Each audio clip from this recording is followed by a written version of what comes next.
Even when you feel low, you can still go. Even when you feel slow, you can still go. Even when there's no hope, you can still go. I never answer to no, man, I still go. Go, go, go, go, go, go, go, go, go, go, go, go, go, go, go. Hustle hard, hustle every single day. I'll be making moves till I'm buried in my grave.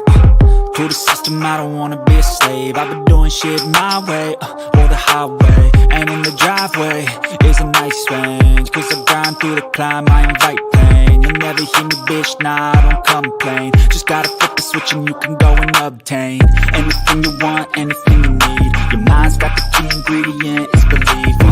They'll deceive with the negativity, but I just slide right by that energy. Even when you feel low, you can still go. Even when you feel slow, you can still go. Even when there's no hope, you can still go. I never answer to no, man, I still go. Go, go. We are the nation of domination.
What is up? What is up? Welcome to another edition of Late Night with Bird Gang and Friends. I brought my crew around so we can get down. You know, how you guys doing tonight? We got some heavy hitters in the building tonight. We definitely gonna get into it. So everybody go around, let everybody know your name, your platforms, and whatnot.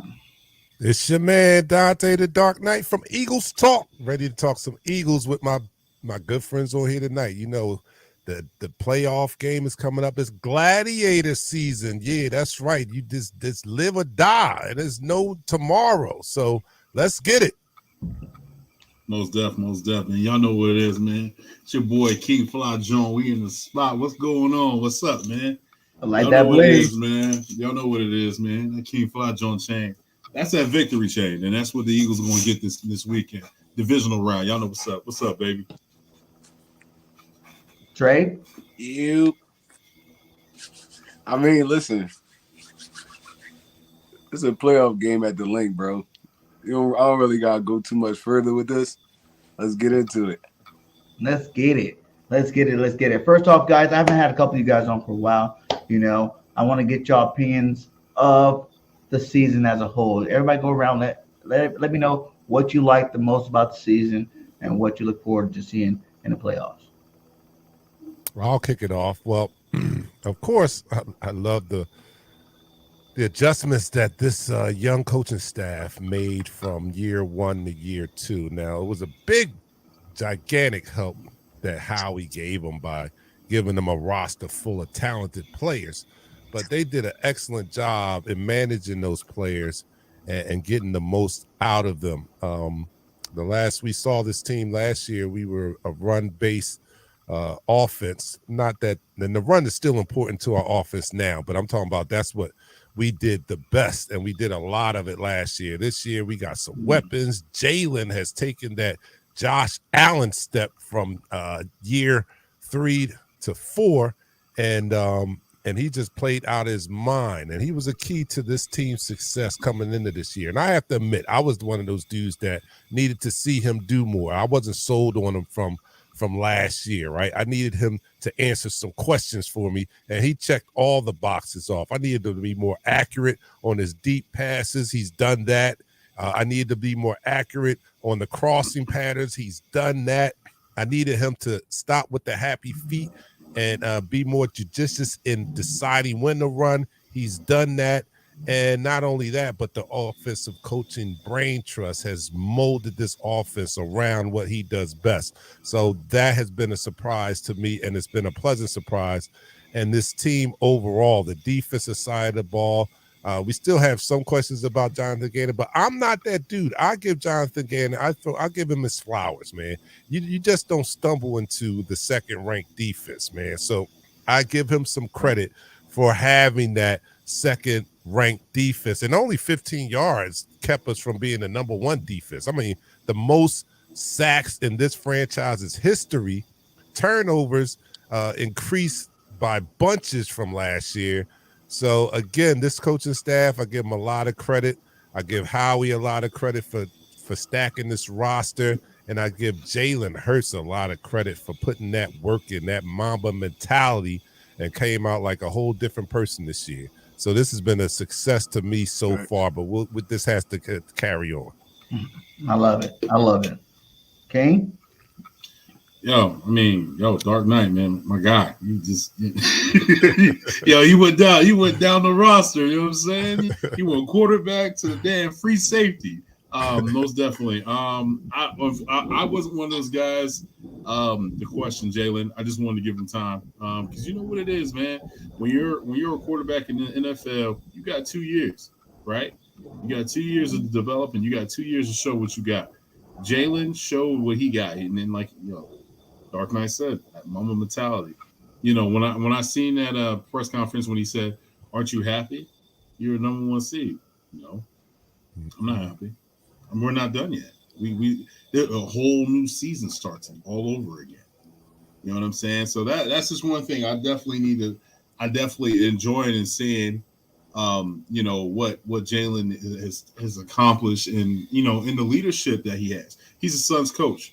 He understands his assignment. So, but John Gannon, okay. There's some things I need. That soft zone, that stuff, that gotta go. That gotta go. That's the only thing that I got. JG. That's the only thing I got a question. That's the only thing I got a question. But everything else, man, I just want to say this, man. I appreciate the opportunity of letting your boy on. You know what I'm saying? And with these fellas. Hell yeah. Trade up. For me, it was more of the winning and off. I mean, winning in every situation we got put in. It's like, we won close. We won a lot of close games. We won a lot of blowout games. We won a lot of games we thought we wasn't even going to win. We was down the whole game, came back and won the game. It was just like the fight this team had for me. Last year, we really wasn't a passing team last year. We tried to be, but with the addition of AJ Brown, bro, he took this offense to a whole nother level, man. Just the fact that you got to double team this dude opens up so much for everything else. Like for Devontae Smith, for Miles, for even Jalen. The running lanes Jalen had, this year I don't feel like he would have had them if AJ Brown was not on his team, because he's one of those dudes in the NFL you got to double team. Like, you have to double team this dude. If you don't, he's gonna have a monster game on you. Bro, I give all the credit in the world to Howie Roseman for this season. Like, Howie Roseman was that dude this offseason, bro. It's like he put this whole team together. It was a lot of pressure on this dude. We going into the season, we don't even know if Howie gonna be here. All the stuff that happened with Carson Wentz, Doug Peterson.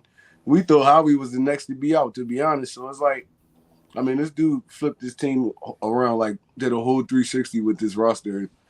Shout out to Howie Roseman. I give him all the credit in the world. But me, I always been, and BG, I always been a big Jonathan Gannon fan, because Look at the defense we had last year. Our linebackers was horrible. We generated no kind of pass rush. Our secondary was real questionable. This year, he got some talent, and this dude showed you what he could do as a defensive coordinator. So, I mean, I don't really have too many complaints about this team.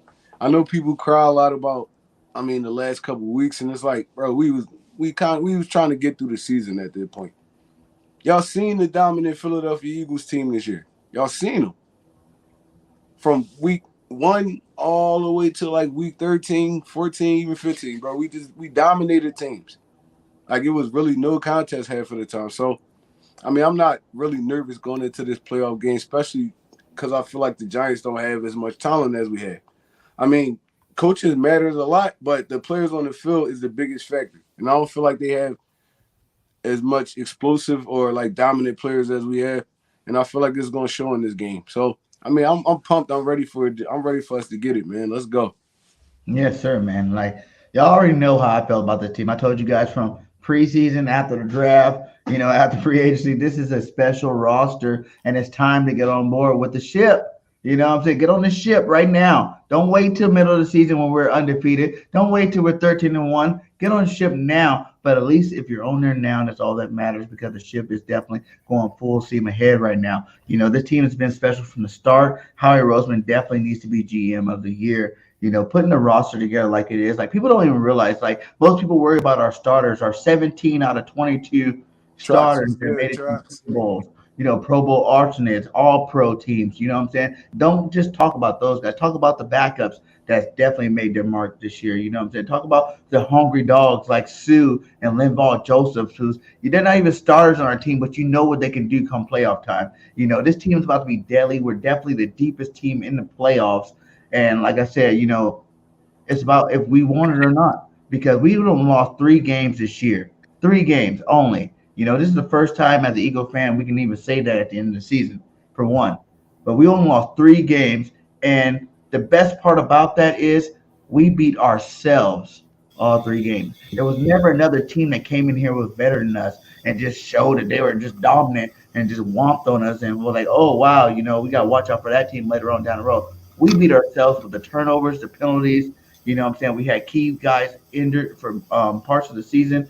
We let Gardner Minshew play 2 games, hoping that he can do something, bring that Minshew mania back, and he couldn't do none of that. So, feel good as Eagle fans knowing that you really could be sitting here undefeated right now if you really think about it. You know what I'm saying? Like, if we play perfect football, which no team really plays perfect football, but if we play perfect football, we'd be sitting here undefeated right now. There's not another team out there like us, and we're definitely going to make some noise this playoffs. So, let's break it down, man. Let's go with the coaching. I heard both of y'all talk a little bit about Gannon. You know what I'm saying? How is everybody's take on Gannon? Me personally, think he did a phenomenal job this year. People want to say the players, but there's teams that have good players, shitty coaches, and they suck.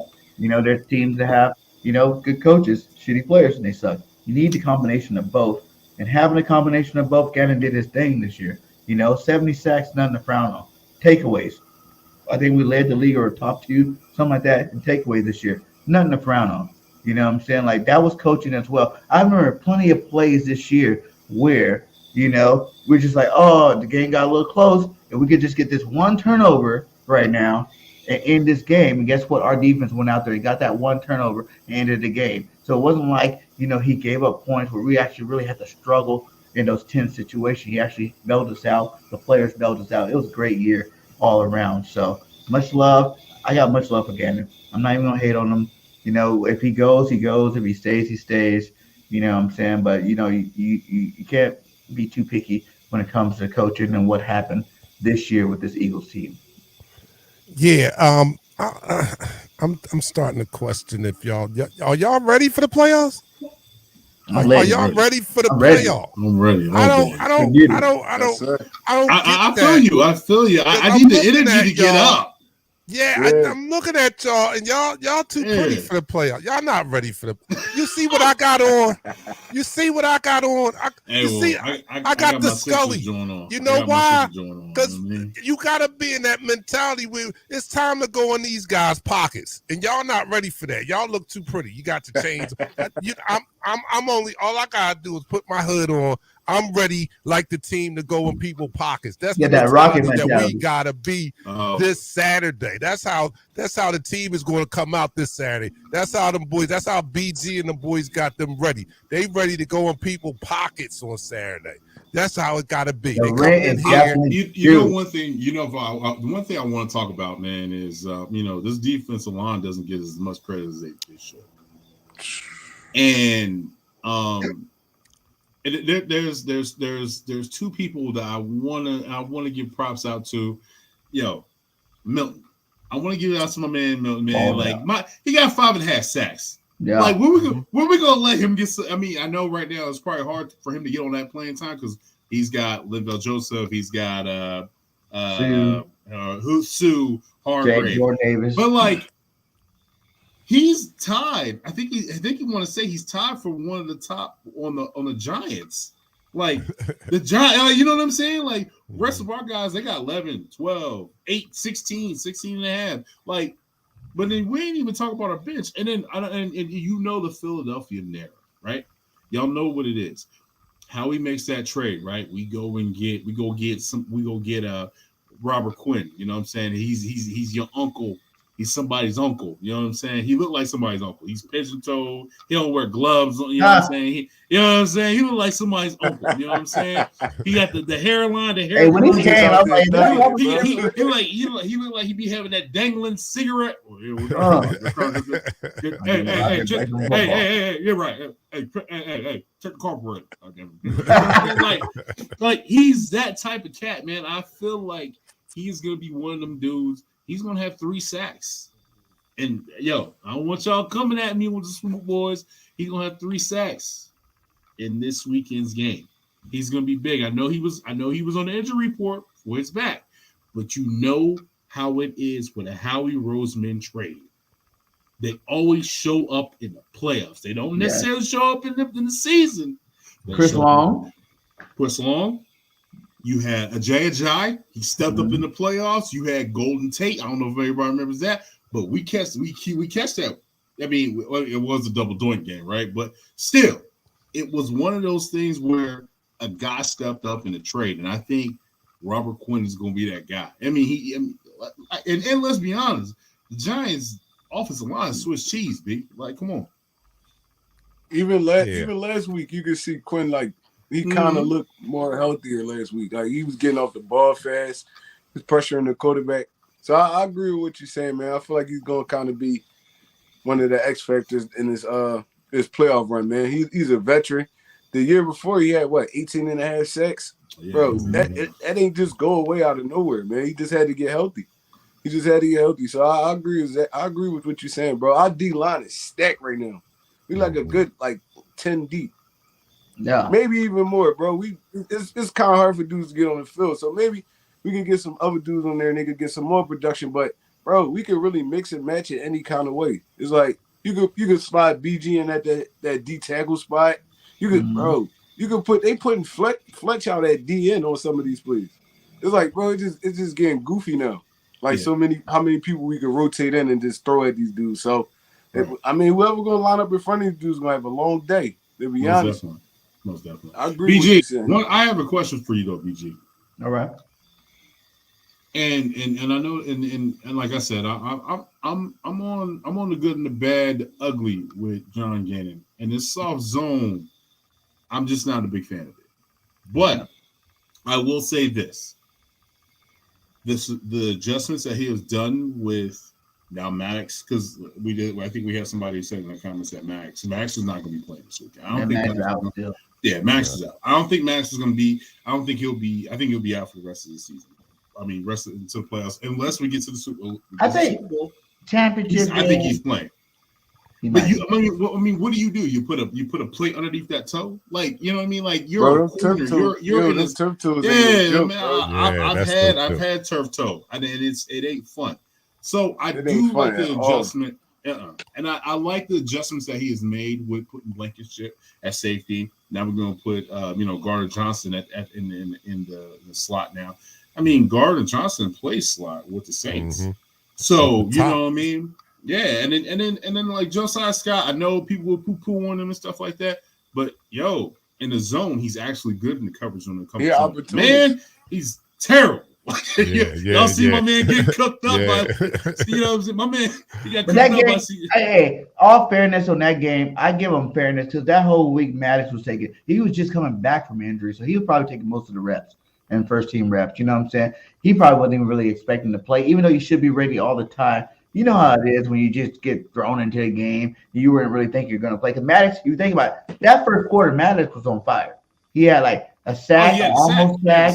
You know what I'm saying? He was putting that pressure on him. He was locking it down. There's there was nothing going on. Maddox was doing his damn job at a high level. So he probably wasn't even thinking he was going to play. And then Maddox got hurt again, and then he had to jump in there. No excuse. You should still be able to do it. But, you know, they were smart. They beat CeeDee Lamb in that slot, and they let CeeDee Lamb work on him.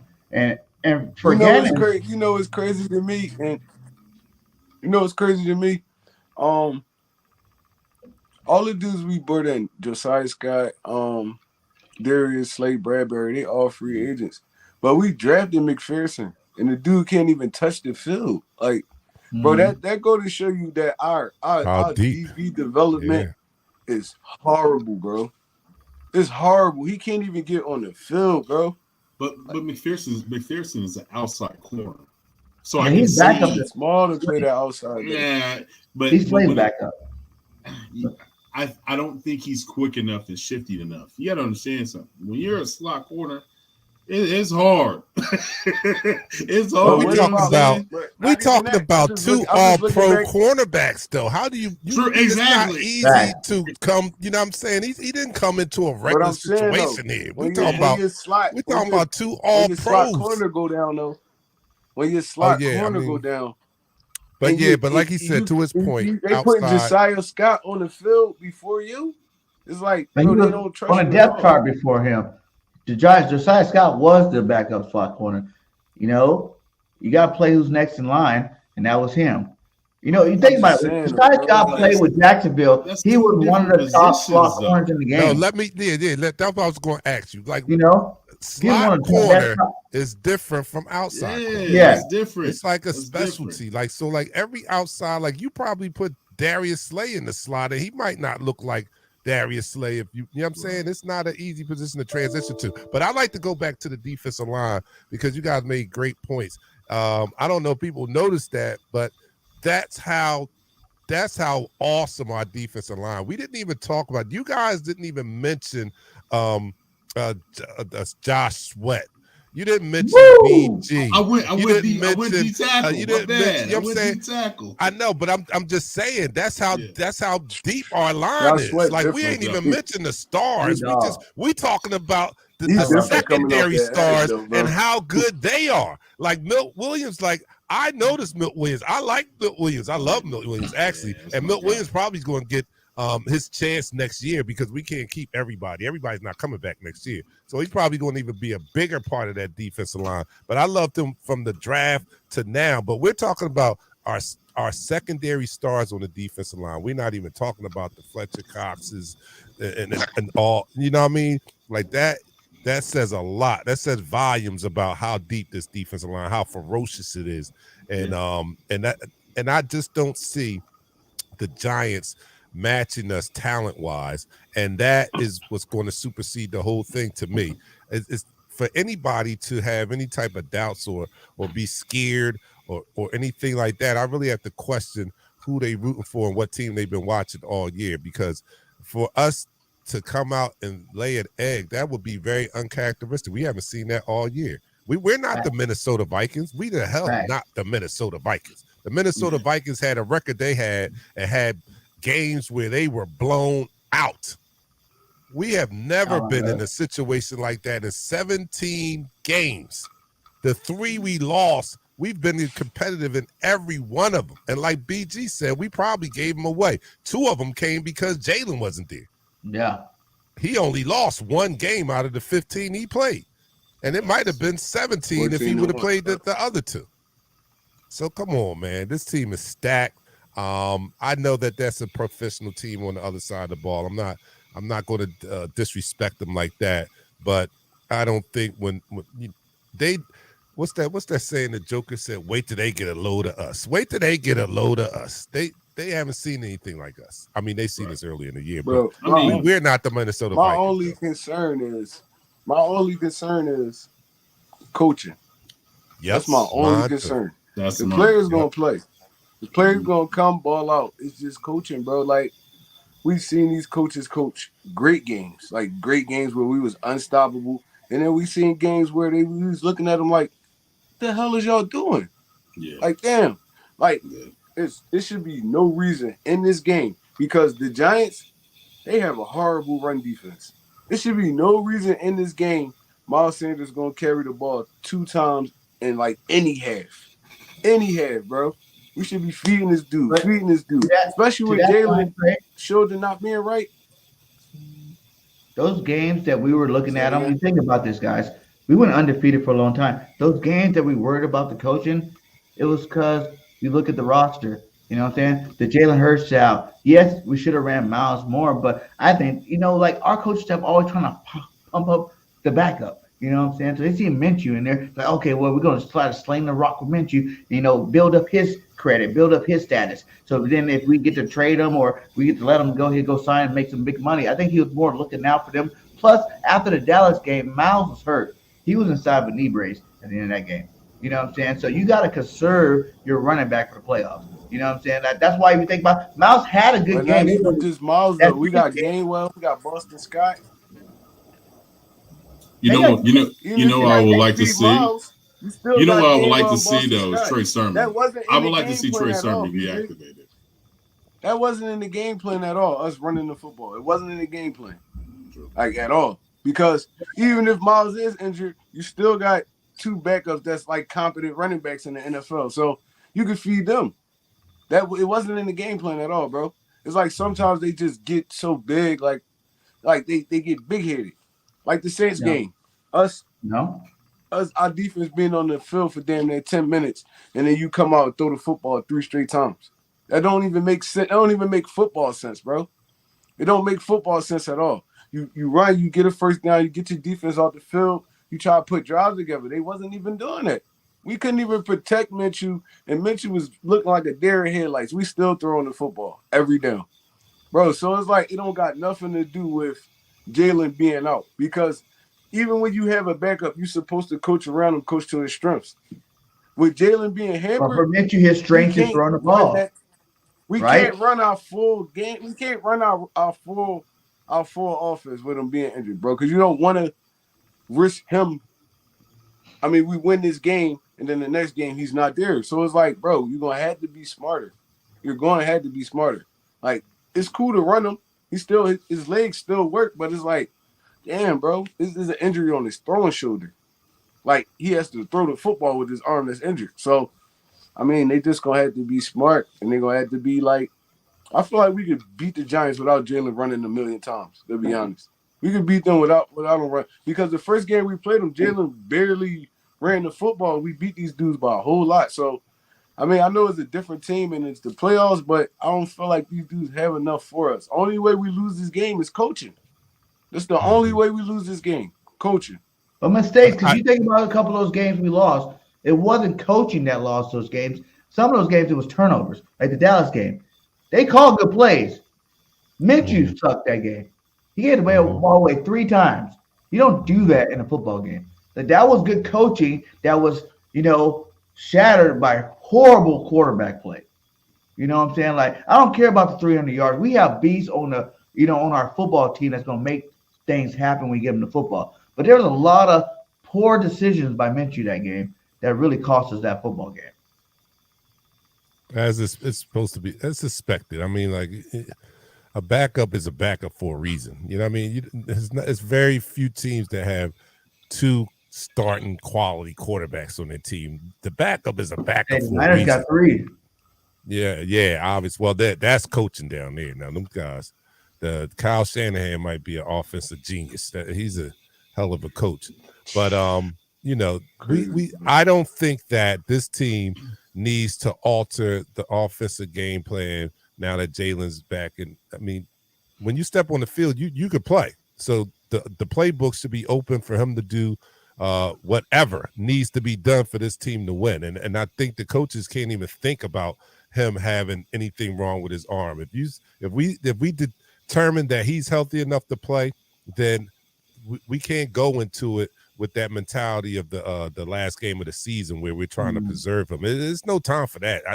Did you not hear me? It's gladiator season. It's die or go home. I mean, it's gladiator season. No, there's only one person leaving that arena on Saturday night. The other one is dead. So we can't be holding back anything. If he steps on that field, everything in the playbook is open. And I think, I always say that Jalen has that Mamba mentality anyway. I don't think he would want it any other way. He would not go to the coaches and be like, yo, don't run me too much and such and such. If Jalen step on that field, Jalen has that mentality like, yo, I'm going to do whatever the fuck I need to do for us to come out here with that win. You said it, King. You said it. What'd he say? We ain't do nothing yet. Yet. I mean, you got to unleash him, and if I put $20 on first play, it's going to be a quarterback design run. The show and let people know he is okay, and we're here to conquer. And let's roll on to the NFC Championship. One thing I will say, man, is Shane Steichen. I think I'm hoping Shane is going to be able to understand that. Hey, you didn't show anything in Week 18. You didn't show nothing. We ran a vanilla ass. It was like a preseason game. Yeah. Like, you know what I'm saying? Like, I was like, that's what it felt like. It felt like that. Like, for the past like 17 to 18 weeks, I was waking up and I felt like the 17 year. Like, man, who we playing today? Because we're ready to whoop their ass today too. All right, cool, we got it. You know what I'm saying? Like, that's how I felt. Like, I felt like that all year. I mean, the Washington game, we beat ourselves. The Quez fumbling and BG accidentally hitting the quarterback, Heineke, and then him getting up that pissed me off. The Cowboys. Turner was killed every game that we've lost this year, we shot ourselves in the foot. We're the only team that's 13 we're 13 14-3, right? 14-3. Yeah. That every loss that we've had is because we shoot ourselves in the foot. Teams cannot say that. But what I need to understand is, John Gannon, I need you to be a little bit more aggressive. I know Vic Fangio's in that building. He's in whispering. He's whispering sweet nothings into that ear. I know he doesn't blitz a lot. But, you have the talented players to play man. Cover zero. Let's go. You know what I'm saying? Everybody here, I know everybody here on this panel is not afraid of Vanilla Vic. I know I'm not. And if everybody's gonna be like, oh, well, look what he did against Minnesota. So you saying Minnesota was that great of a team? We all knew Minnesota was fraud. Minnesota was frauds. The whole division blew them out. Week 2, we knew they was frauds. B, like, it's insane. Like, and like this whole week, bro, I have not been watching NFL Total Access. I haven't been watching nothing. I haven't. I like my man Stephen A. because me and my pops. That's how we talk. We do the whole Stephen A. thing. You know what I'm saying? But I can't listen to it because it's like, as the number one team and as the most dominant team this year, we've been the most disrespected.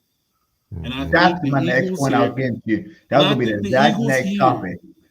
And I think so disrespected. Yeah, most disrespected. You know what I'm saying? So I think the Eagles know what time it is. You know what I'm saying? The only thing I got beef with Nick Sirianni. I don't know what you doing ordering Pizza Hut stuffed crust. You out here wilding, B. First of all, chickens and pieces up the street.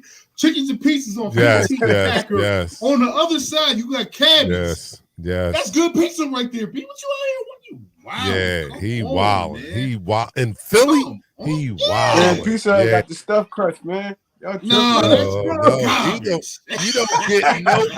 buy Pizza Hut in Philly.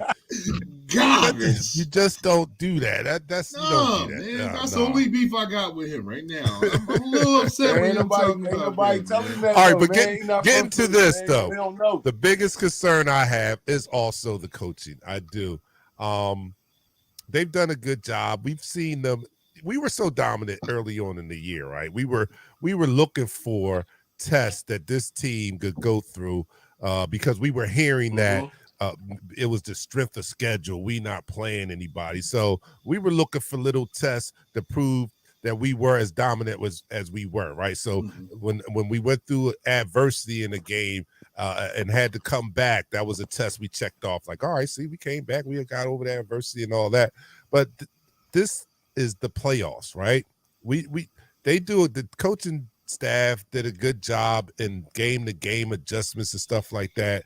Not so much in-game adjustments, right? So I'm concerned about that because in the playoffs, if we don't get off to a fast start, is this coaching staff going to be able to make the in-game adjustments to get this thing back on track in a timely fashion? We know how they play going downhill. We know how they play when we have a fast start.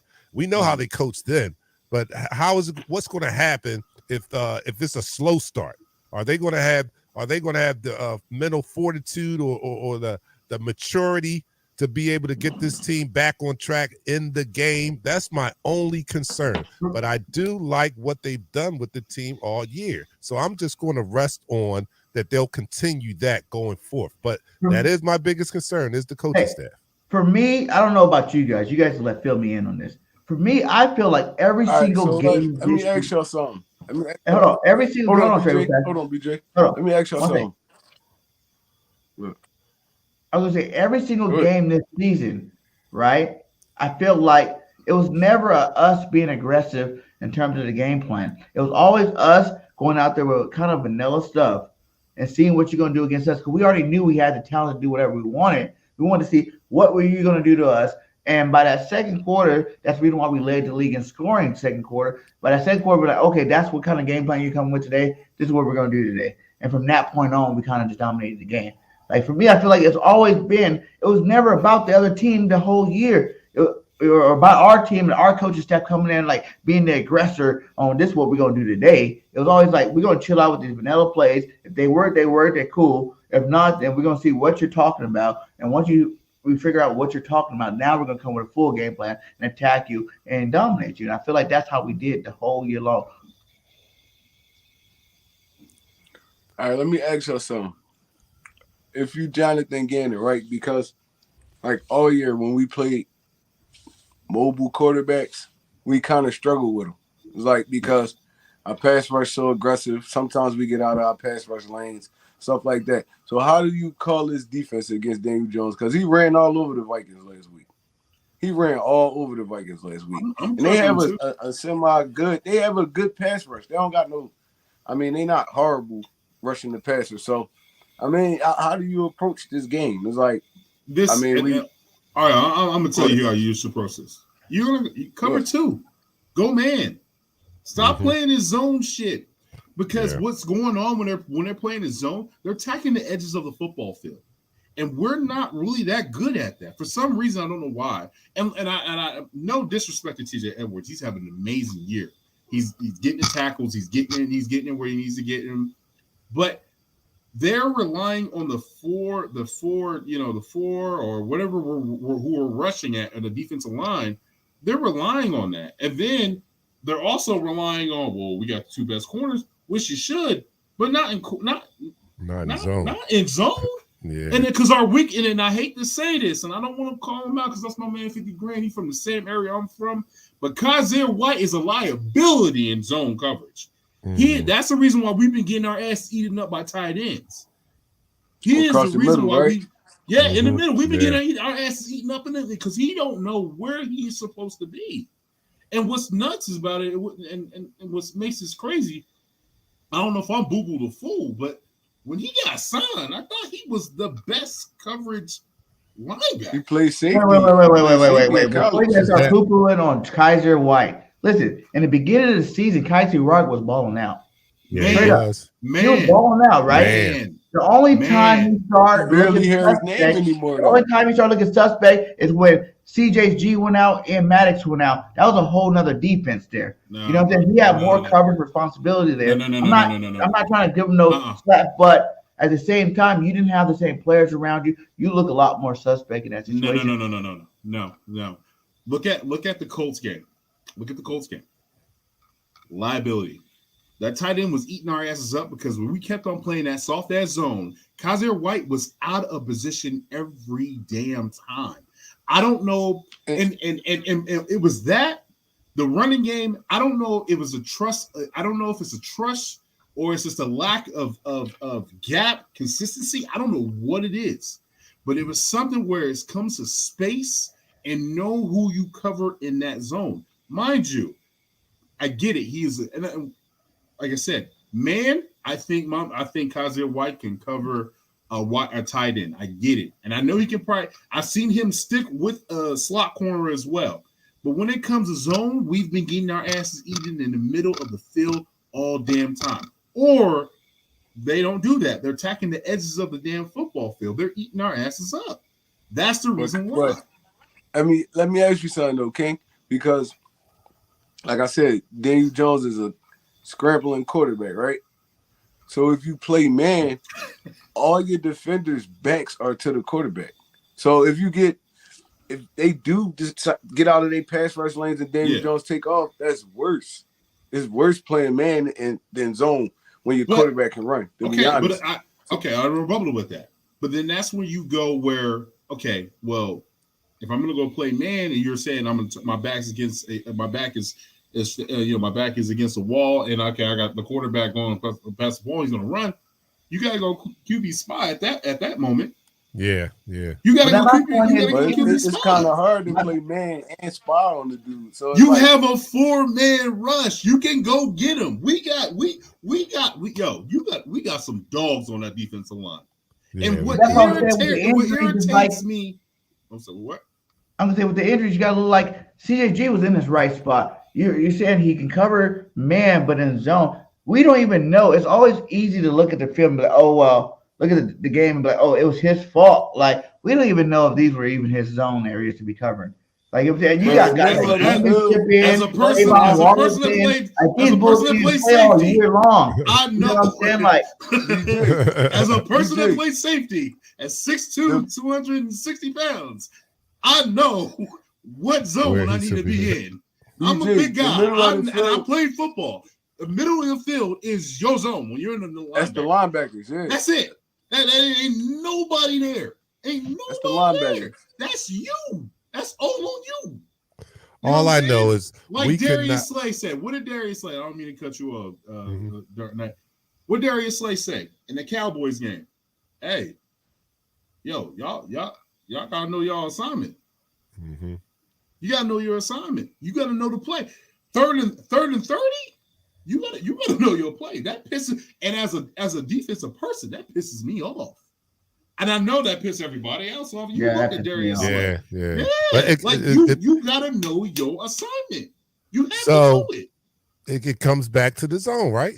Back to that zone doesn't work for us. When we look at the stats, when you have key players out. When we play zone, we get picked apart. That's just the stats. The numbers don't lie, right? They say women lie, men lie, the numbers don't lie, right? Yep. So the zone, we see the stats against the zone. But that's not true though. It's too because when we had CJG in the game and Madison in the game, we're undefeated, so we didn't get picked apart.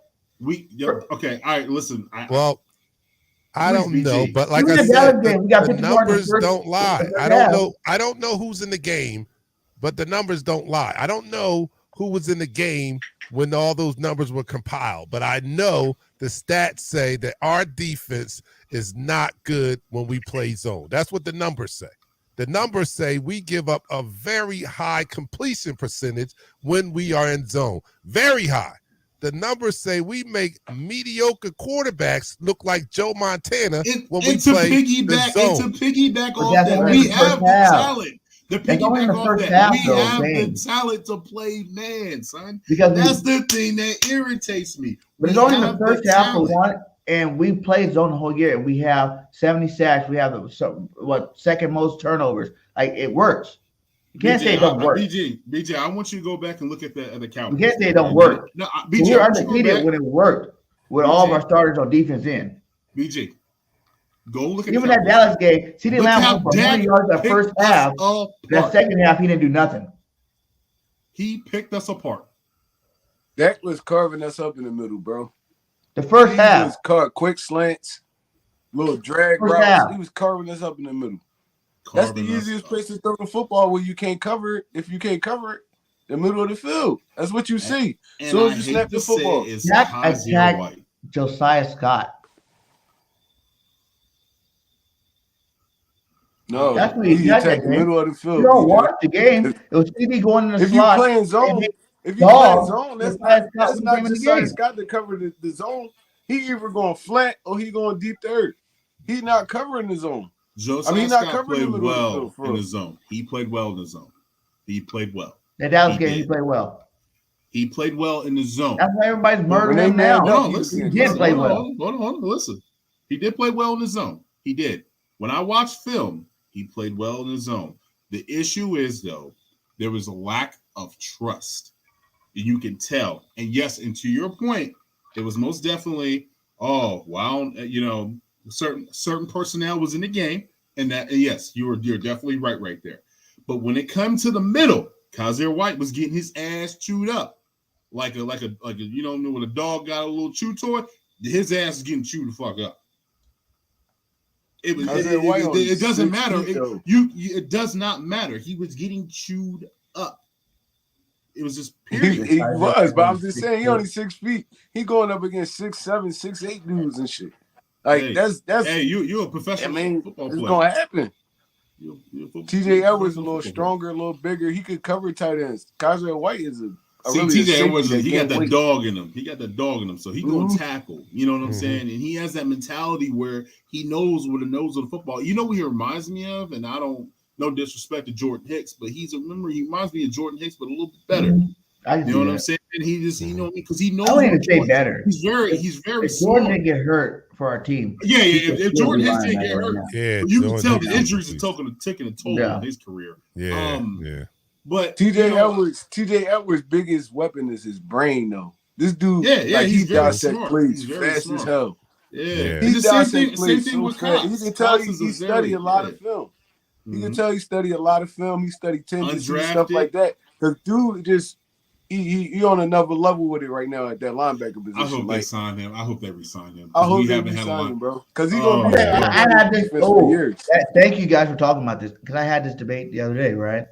And it was just like, let Kaiser go, re-sign TJ, and then you let Dean play. But do you guys Right. feel like me? I feel like Nah, TJ 'cause is the role where I want Dean. Dean can't play outside. He plays Too smart middle. outside. Yeah, that's what I'm saying. And TJ You plays gotta middle. play. So I don't That's what I'm see saying. How they TJ both going gonna be on the outside. field then? So I would re-sign Kaiser and let Dean take over. Oh hell. So you let TJ Edwards I don't know go? Don't about make me that. know. He's not an outside linebacker. Don't make me know. Ooh. He's not an outside linebacker. Are you telling? I don't think Dean's an outside linebacker either. I think he's a middle linebacker. Come on. I would You let gonna him have play to- middle. I feel like Where No. TJ's at, No, and I would maybe re-sign not. Kaiser. I feel like you can Plus, train. Kaiser You probably can train too. Nakobe Dean to be an outside linebacker. You keep TJ Edwards in that middle, bro. He's gonna be a staple of this defense for years to come, What? But bro. what He's is not it? an outside He's linebacker. Nakobe top Dean, 10? Period. he's a Tackling special player machine. now. Period. You He's gonna not an play outside wherever linebacker. we put you on this field to play. You gonna play He's not wherever an we outside put you on linebacker. this field to play. TJ Edwards, our starting middle linebacker, bro, until he can't do it no more. Facts. Like no, like I'm not letting. I have not let Edwards leave that building. No, he's not leaving Novacare. No. Period. You're not leaving Novacare. You ain't leaving South Philly. I'm at your doorstep. you ain't even Contract. getting What's to up? talk to nobody at free agency, Yeah. bro. We re-signed him Yeah. as soon as this season over. No. He is No. built. Why I mean, do the 'cause tackles? outside of TJ Edwards, our linebackers are suited to play. They're athletic, right? They're not. Yes, You know, very. we don't have the linebackers from the 2017 team that was more run stopping build. They were Man, run stopping Hey, build, man, I right? miss my man We- Nigel Bradham, bro. I miss him. Right. We got TJ is the Right. only like stout linebacker we have. Everybody Isn't else that is what Dean's athletic supposed to and, be here and for? moves around. But this, I'll say this, right? I know what we can't, what we ain't gonna do is we not gonna let Danny Dimes run on us like he did against the Minnesota Vikings. We can't let Danny Dimes look like Lamar Vick out there, like he did on Sunday. That motherfucker looked like Lamar That's Vick what I'm out there on saying, though. Sunday, and we Right. can That's what ill I'm saying. afford to let that happen. So you guys, you King, you the football guy, right? How Yeah. do we stop that from happening? What What defense do JG need to be in to assure that Danny Dimes is not looking like Lamar Vick out there? I mean, you're probably gonna be running a 4-3, right? You know what I 4-3, mean? Or, yep. you know, you're probably gonna be running more of a 4-3. This is a thing about Gannon that I do not understand is Run 5-2. he does he does more of the hybrid. Where he puts people in positions where they can make the play.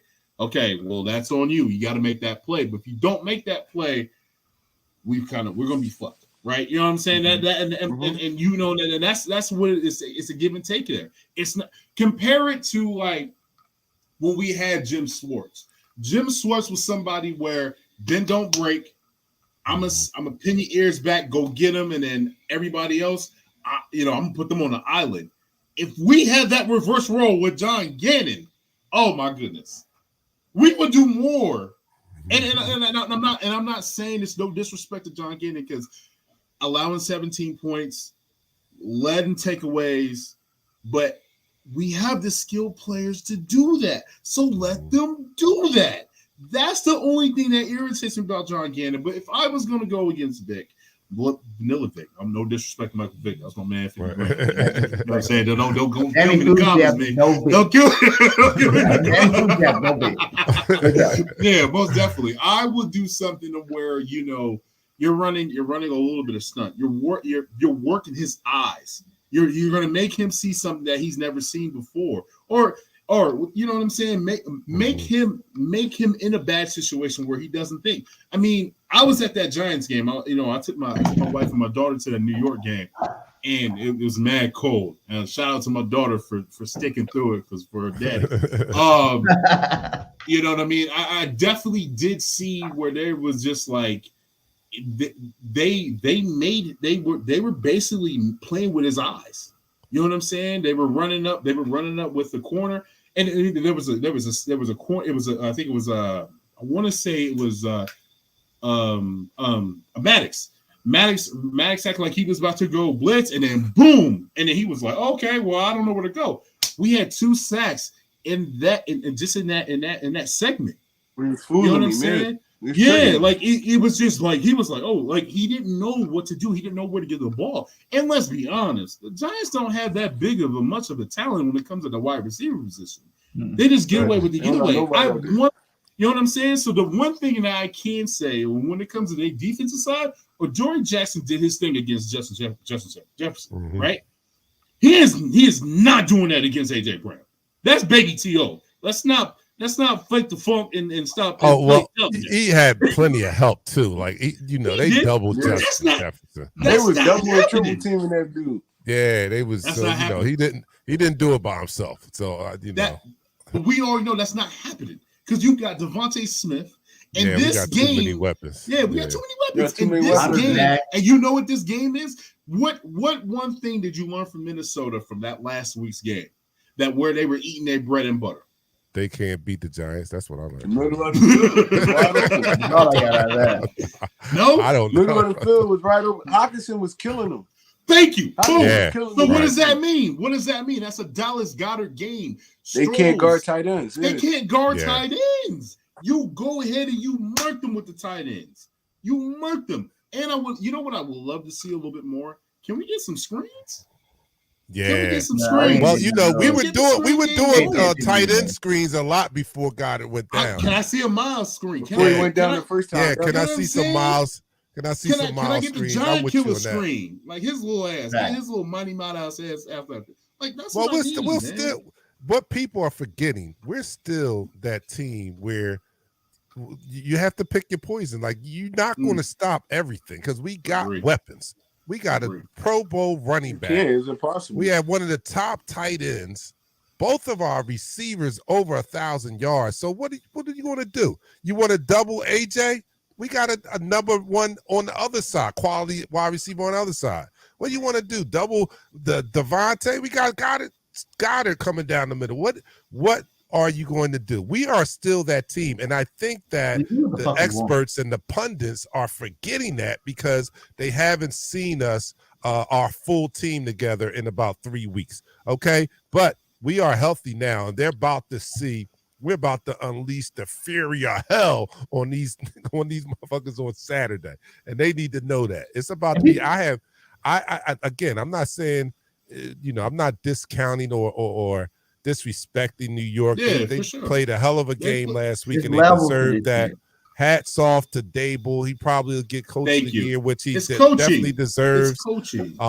He has turned that squad around. He has instilled confidence in them from week one. When they went for the 2-point conversion and the win, the Giants coach was telling his team, this is not the same old Giants. It's about to be done differently. So he has accelerated the process because confidence accelerates the process. He's accelerated the process with the Giants because none of us expected him to be here now, right? Hold on. You know who else? You just took everybody to church. Can you say that again, please? You took everybody to church. And this is one of my terms. All right, this is a dark nightism, right? All right, so he has accelerated the process with confidence. Same thing that happened with us in 2017. We wasn't picked to go to the Super Bowl, but Doug Peterson had accelerated the process with the confidence. That team got on a roll, and it was over after that. Well, that's what Dable kind of did with the Giants, but his only setback is. And the biggest difference between his confidence in his team and our confidence in our team in 2017 is the talent that's on the roster. He just doesn't have the talent right now to do what he needs to do Saturday, at least in my opinion. And that's why the Eagles. I think the first game was close against us. We blew those guys the hell out of the water. I don't see why anybody don't see that happening again. Like you can look at that. Last week, bro. I'm sorry. Go ahead. Go ahead. What you say, Ray? No, I said I think the Giants shot their load last week. That was the game right there. I mean, okay. So this is what I would say. The reason why we blew them out was that week. Well, number one, we were rolling, right? The game plan, like it was just spectacular. Everybody had incentives. Everybody trying to hit the incentives, get that extra number on the checks. You know what I'm saying? And number two, when it came down to it, remember. We were on the ball. We were on a roll. We were stopping probably one of the powerful running backs in that span. You know what I mean? Everybody was so worried about King Henry. We held King Henry to 35 yards or something changed. Everybody was so worried about Jonathan Taylor. We held Jonathan Taylor and he fumbled. You know what I'm saying? Like when it comes to push and shove, this team, Aaron Jones. That's why I give our defense credit. Like anybody that was a stud, we stopped. Right. But that's when it comes to push and shove, and people knowing their assignments and they know that they're doing the due diligence and crossing their T's and dotting their I's. When it comes to game week, the game preparation, they know what time it is.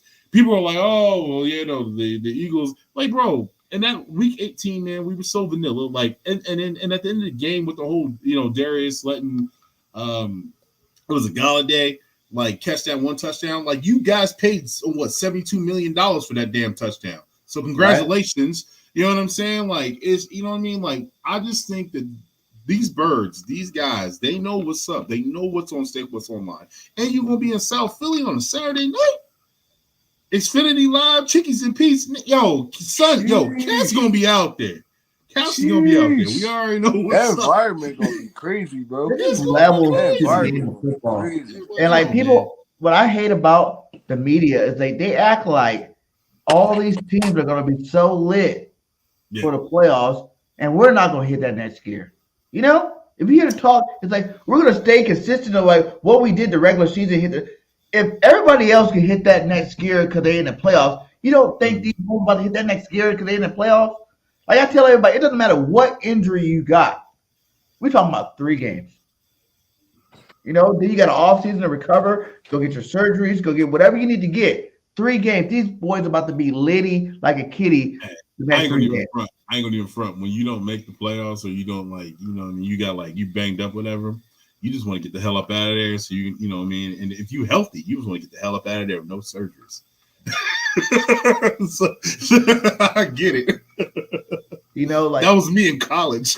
Like Jalen Hurts, Jalen gonna be 100% on the field. He gonna look like 100%. Whether he go For home sure. and get For massages sure. and ice down or whatever But the hell my he gonna question do. is this, and I guess this is my question to everybody, man. The biggest concern to me, and I know this is a big concern to everybody, and is Lane Johnson.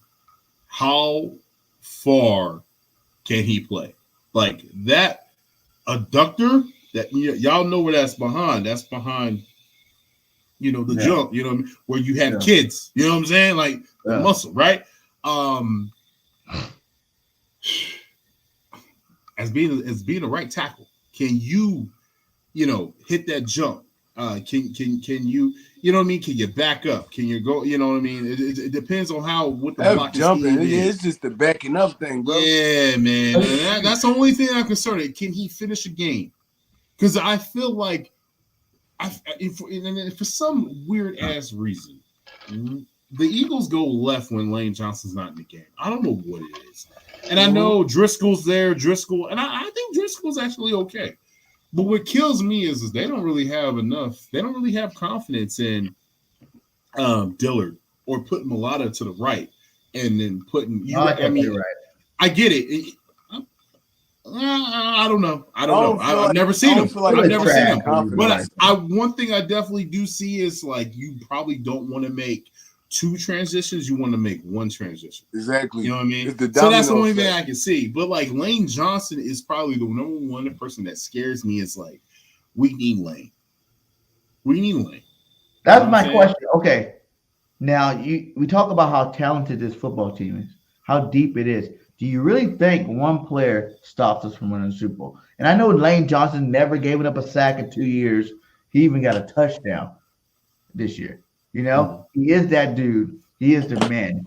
But do you really feel like one player, Lane Johnson, out? The only one player I feel like it was out, we possibly maybe couldn't win the Super Bowl is Jalen.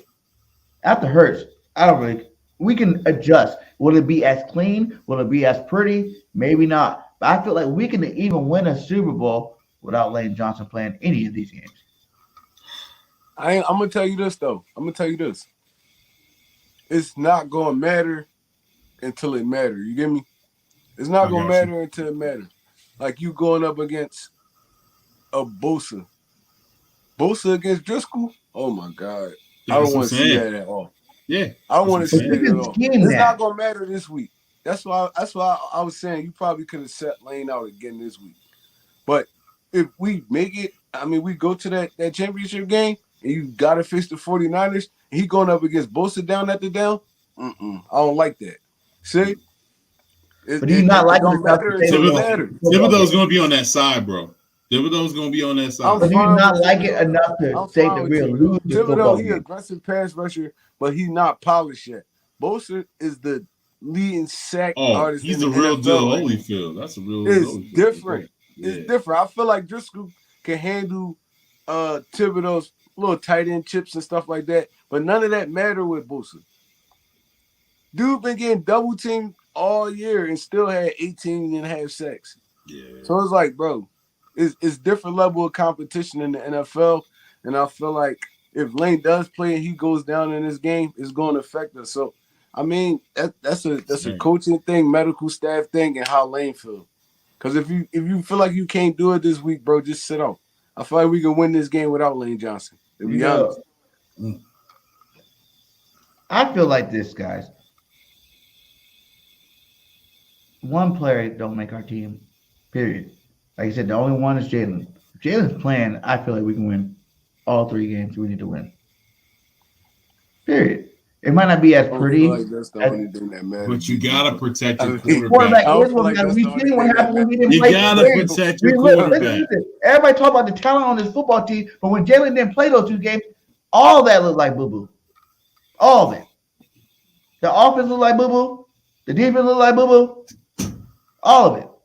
When Jalen wasn't in that football game. He's more than just a player. He's the run game. He's the pass game. He's the motivator on this team. He's the guy to give the defense confidence to get him the ball back. He's the only one that, as long as he's playing at 100% or 90%, I feel like we can win all these games. And that's Now, just your confidence in Jalen, but it's like that's your confidence in Jalen, but it's like, bro, in the playoffs, it's not just the quarterback. It's not just it's every little factor, special teams, everything, bro. Everybody got to be on the kind of the same level for you to win a playoff game, bro. Do we not have the best offensive line coach in the league? It's not just Jalen. That's what I'm just trying to tell you. That's what I'm saying, though. Do we not have the best offensive line coach in the league? Jalen could play the best game he ever played in his career, and we still could lose that game, bro. And it's little things. Fumbling on special teams. Defense giving up a long touchdown. Offensive line can't protect our quarterback, get strip sacked. Bro, it's not just Jalen. It's not just Jalen. He brings the energy. That's what I'm trying to tell you. He brings the fire. If it's not just Jalen, we would have won the Saints. We would have won the Cowgirls. If it's not just Jalen, we all sitting there saying if Jalen played those games, we win those Cowboys game with any competent quarterback, to be honest. Gardner Minshew looked like a deer headlights in them games. Any competent quarterback, game, we would have had Brock Purdy. We win that game. We would have had the Saints back up. What's the dude name that be running all over the place? We would have won that game. It's like, bro. Jameis Winston. You talking about what that boy? The number 7. Yeah. We would have won them games too, bro. It's like it's deeper than that, bro. It's like playoff time. They only scouting one team. We scouting one team in the playoffs. We locked in on this team right here. So it's like they're gonna know all your 10. And then we played these dudes 3 times. This is gonna be our 3rd time playing these dudes, bro. They're gonna know every tendency. But it's really Did you hear the record between playing the team 3 times? It's like 14-9 or something, right? Like 14. No, the home team that plays with like the number 1 seed, it was like 14-5. Yeah, it was like 14-5, 14-6. Yeah. Shit crazy, bro. But it's just hard playing it's just hard playing a division rival and playing a team for the 3rd time. It's hard. We really didn't play on the second game. They didn't really play. We didn't really play the second game. So that game kind of like non-void. It's kind of like playing the second time. I get what you're saying, but it's like we played our starters the whole game. Like from start to finish, we played our starters. It's not even about play formations. If we was calling the vanilla drink, it's just like we know now they know player tendencies. They know there's a lot of stuff that go into this analytical stuff about football, bro. They know Blankenship can't cover. They know he's not a good tackler. He's going to play safety for us this week. They know Kaiser White can't cover. They know stuff like this. These coaches and scouts and all that, they get paid to do this stuff all year around. It's going to be a different game. I don't feel like they can beat us, but it's going to be little stuff that you're going to see during this game. Like, damn, they scouted that right there. Yeah. They scouted that shit right there. So you guys don't make a blowout this week? No, it's going to be close. It's going to be no one thinks blowout. Yeah. I don't think we're going to blow them out. I think we're going to win. We're going to win. It's going to be a close game. And I think talent going to overshine all that. We're blowing them out this week. Talent going to overshine all that. But I don't think there's levels to this. Like you said, there's talent. It's about talent. At the end of the day, that's all football is about. You can have a good game plan, but if the other players are better than your player, there's chances of them. But talent wins you games. Coaching win you Super Bowls. Execution. Talent win you game. Coaching win you Super Bowls. And execution. You see Andy Reid and Kyle Shanahan in that Super Bowl. Coaching win you Super Bowls. They both had their talent level was damn near equal. Coaching took them over the top. Bro. But nobody in the NFL in these playoffs left. None of these teams, man. None of these teams left in the playoffs got talent like us. I get you. Niners. No, they don't. Niners got 3 good players on defense, 4 good players on defense, but you got to compare them to our defense? Really? Hey, BJ. Is that what we're doing? Great teams. We saw a lot of great teams. We saw a lot of great teams lose to average teams in the playoffs, bro. Greenlaw. That's a lot it. of great teams lose to average teams in the playoffs. The Philadelphia Eagles in what was that? I think that was like 03 when we lost to the Buccaneers. Tampa Bay? We was We way were better way than them. talented in Tampa Bay. Way better than them, bro. Way better. Way talented in Tampa Lost Bay. because of coaching. Yeah. We lost that game because of coaching, bro. That shit matters. I'm telling you, I think that's what everybody So is how big concerned. of a jump Everybody's you guys concerned think is the about the coaching staff coaching. took this year? Say it Say again. what? Because everybody talk about the Jalen Hurts jump. How big of a coaching staff jump did they make this year? I'm gonna say it's big, but I think it's more of the talent than the coaching. To be honest, it's like It's both. even our offense is so vanilla, bro. It's just the talent make that shit look good. We RPO run base. That's our offense. RPO base. They run that shit in college, bro. We just got better talent than everybody. We got better offensive line than everybody. Probably better running back than everybody. Better wide receiver core than everybody. It just make it look good, but that shit's so simple. It's simple. It's like going up against that triple option that Navy and Georgia Tech and all run. It's a simple offense. It's just hard to stop because it's like so much going on. Yeah. There's so much going on, bro. You got to be disciplined. You got to have eye discipline to beat that offense, bro. The only thing that I want to get better at when we're running the RPO is the linemen. They gotta stop going down the field, man. Like 1 yard. You only allowed 1 yard. But that's not the offense fault, though. Man, I mean, that's not the offensive line fault, though, King. Stop. Let me tell you how that's not their fault, though. Because, run pass option, they got the option of running the football or throwing it. So it's supposed to be quick. Everything's supposed to be quick. If your quarterback hold the football, you're going to be downfield. It's like you don't know if he handed it off or he passed the ball. But there's a certain way that you can be able to call it and pass it how you want to design the play. Certain plays are just designed to be that way. But let's be honest. But when you're at the goal line, there's no reason for you to move up the field. There's no reason. There's no reason for you to hold on to the football either. But no, hold on. You're gonna have to hold on to the football because you gotta wait for somebody to get open.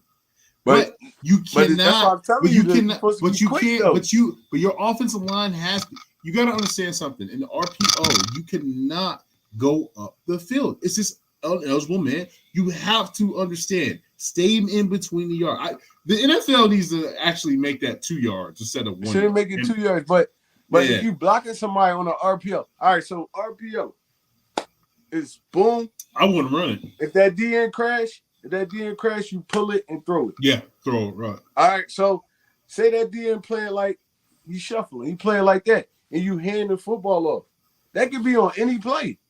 So you got to fire off and go down the field. You got to go block your assignment. Your assignment could be a linebacker. It could be a nickel corner. I just want a single formation for one time.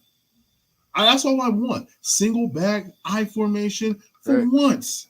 Regular goal line shit, right? For once, yeah, just a regular goal line. Like what we do when we be bullying the shit out of the, was it like 4th and like inches?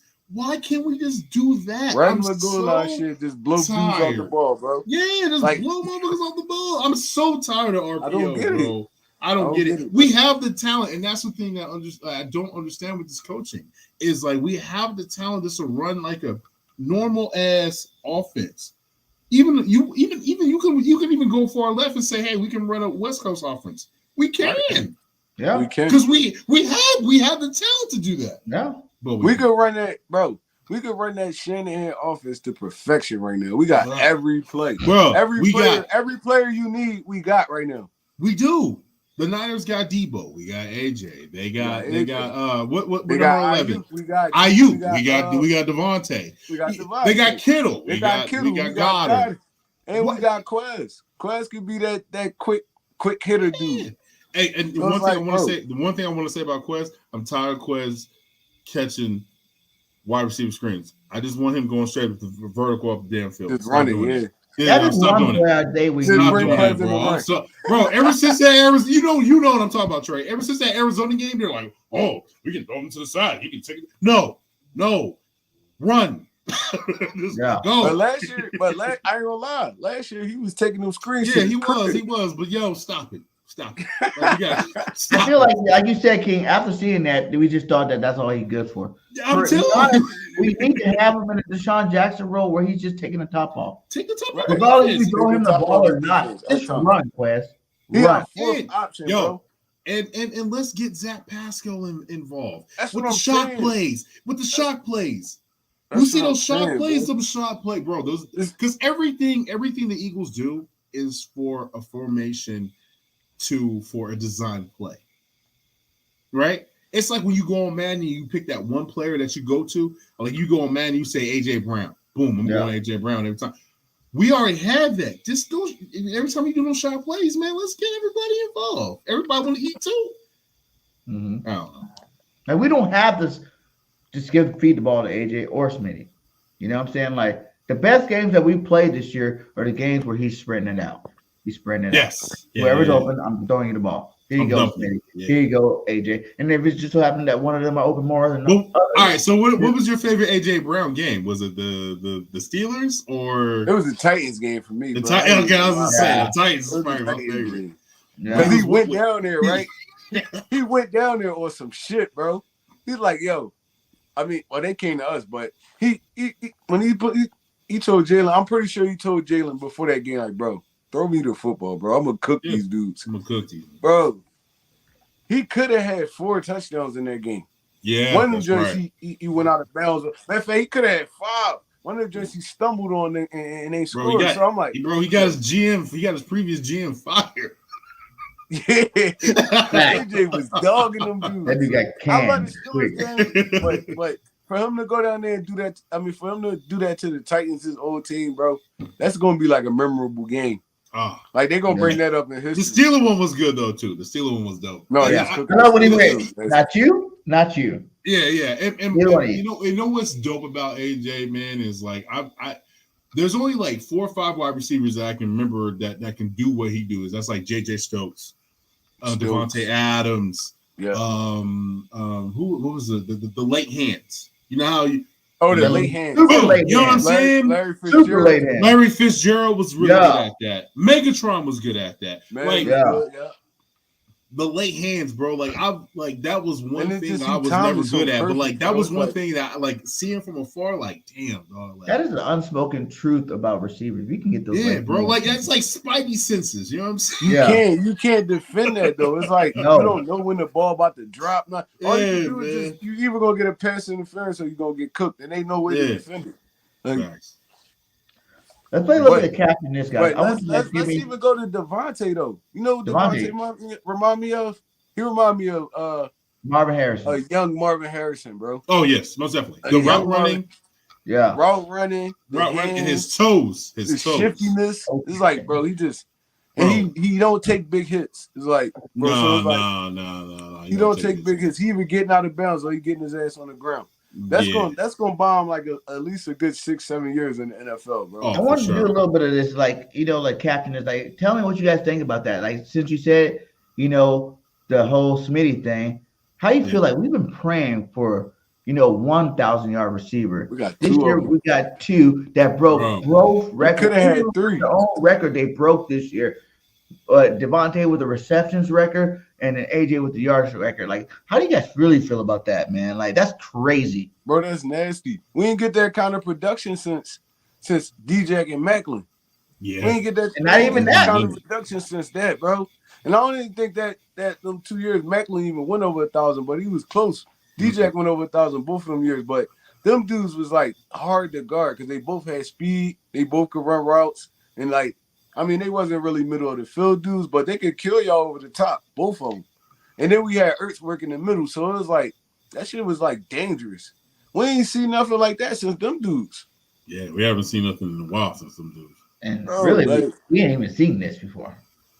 Nah, bro. Like Macklin and DJ. Macklin and DJ. That's the only. Do you think Macklin is better than AJ? Like I was talking about pops, and my pops was telling me he was like the last time we had something like this. And he was like, I think he said it was Mike Quick. He was a Mike Quick, Chris Carter, and Mike Quick, Chris Carter, and what's the other dude name? Tall dude. What's the other dude name? Tall dude. Carmichael. Yeah, Harold Carmichael. Yeah, that's what he said. He was like, that was the last time we see something. I was like, damn, that was a long time, pops. That was You know what I'm that's a saying? that long was time the ago. 80s, right? Yeah, that was straight 80s. I was born Yeah, that 85. was the Yeah, 80s. you know what I'm saying? So, He broke that. yeah. What about this That's one, guys? First time ever 4 guys with double digit sacks. Like, how special Sheesh. do you guys really think that is? Like, I don't think people are really appreciating. Like, when have you ever seen this happen? Never, because it's never been done. Like, that's super special to me. Is this sack record? You know what's crazy? Okay. We could have had 5. I think Fletch had 8, didn't he? He would have got 2 Yeah. more. We would have had 5. We'll have 5 That's in there. Fletch vicious. had 8. And if Yeah, we ain't, Fletch had 8. they ain't even being fair because the sign at 16 and a half. Right? And like I said, Milton Williams had 5.5. Like, that's what I'm saying. Like, they ain't even, you know what I mean? Like, people are not even like, oh, was it Fletch Patrick had Johnson? 8, Patrick man. Johnson had a couple. Like, And you know what's everybody- crazy though? Wait, well, Hassan Reddick having 16 and a half, I still don't even feel like he our best pass rusher. I think Josh Sweat is. Josh Yeah. Sweat is different. You know, but you Josh know what? Sweat Though? is- But you know how people is are that always, bull. you know how people are always trying to compare it though. They're like, well, you know, we got Michael Parsons, but our Michael Parsons is Hassan Reddick. Hassan Reddick, he a home Yeah, run you know what I'm hitter. saying? But So, Josh you know what I Sweat, mean? our most consistent pass rusher, bro. Yeah, most Like, definitely. with He's gotten pressure, better every year. stopping the run. stopping No, the I run, appreciate pressure, Brandon Graham. I appreciate tip Brandon Graham. passes, Trust everything. me. If we don't have Brandon Graham, we don't have a Super Bowl. He's the heart and soul of the D line. He's Yeah. the No, one he that got hurt motivates soul, these but I'm guys. just saying. With his I'm with his talking about uncle pure. laugh. He got that I'm uncle talking about laugh. pure, Boy. pure defensive end. Talking about pure defensive end. Josh Sweat was our most consistent defensive end this year. You think about when Hassan Reddick did his. He had like 3 sacks in the game. I mean, 2 sacks, 3 times. Josh Sweat was so like he sparked everything off every time. Look, go back and watch the game. The Imagine Commanders how game, many sacks you have if he didn't get the hurt. first Commanders game, the Colts game. Josh Sweat, all that sack and shit, he sparked that shit off every time. He'd be the first one to get a sack. Boop. Then it'd be like sack. Yep. Bro, he was Who the has engine the on best? that defense. He Who was the has the engine on that best sack defensive line. celebration? The Sweat, the BG, the Hargrave, Cox kicking the door down. I think Who's got Sweat the has the best best defensive one. line Sweat got the sack best one. He celebration? got the little joint, you know what I'm saying? That shit's But cute as fuck. my thing is this though. I love it. Every time I see it. We gotta put some respect on Hargrave's name. Like that man should have been in the he should have been in the That's the guy that got disrespected the most. He No did, but promo, but no you know what? uncle, but You know what's led the crazy defense though? out People, with sacks. but the craziest thing though, people were like, "Well, you know, he's not great against the run." It's a little bit of iffy. It's a little iffy. He's not, you know what I mean?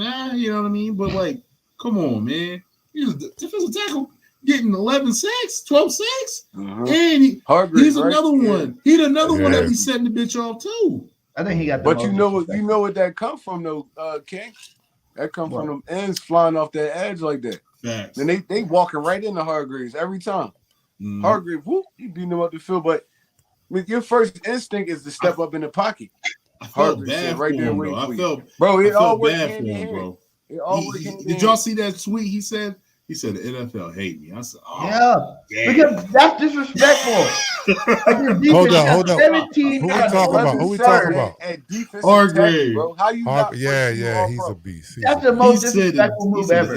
No Pro Bowl. You know what's really All-Pro. disrespectful? I'm sorry. What's really disrespectful is them giving putting Hassan Reddick on second team That's disrespectful. All-Pro. Hell And yeah. letting Michael Parsons get that first team. He But had a he better made it. season than Michael Parsons. But at least Yes, he he made did. He it. had a better season than this dude. That was disrespectful. Now, Hargrave Hargrave led thing, the vote for Pro Bowl, and he didn't even get drafted in Pro Bowl. He led the vote Hargraves ain't get Pro Bowl? in terms of defensive tackle. He led He's the an vote in alternate. voting. He's an alternate. He an alternate. What? Yeah. Oh, shit. Come on, That's really? horrible, yeah. Really, an alternate? But okay, but let's be fair though. No, and like I'm not even all right to be the guy on the ledge, right? Let's be fair.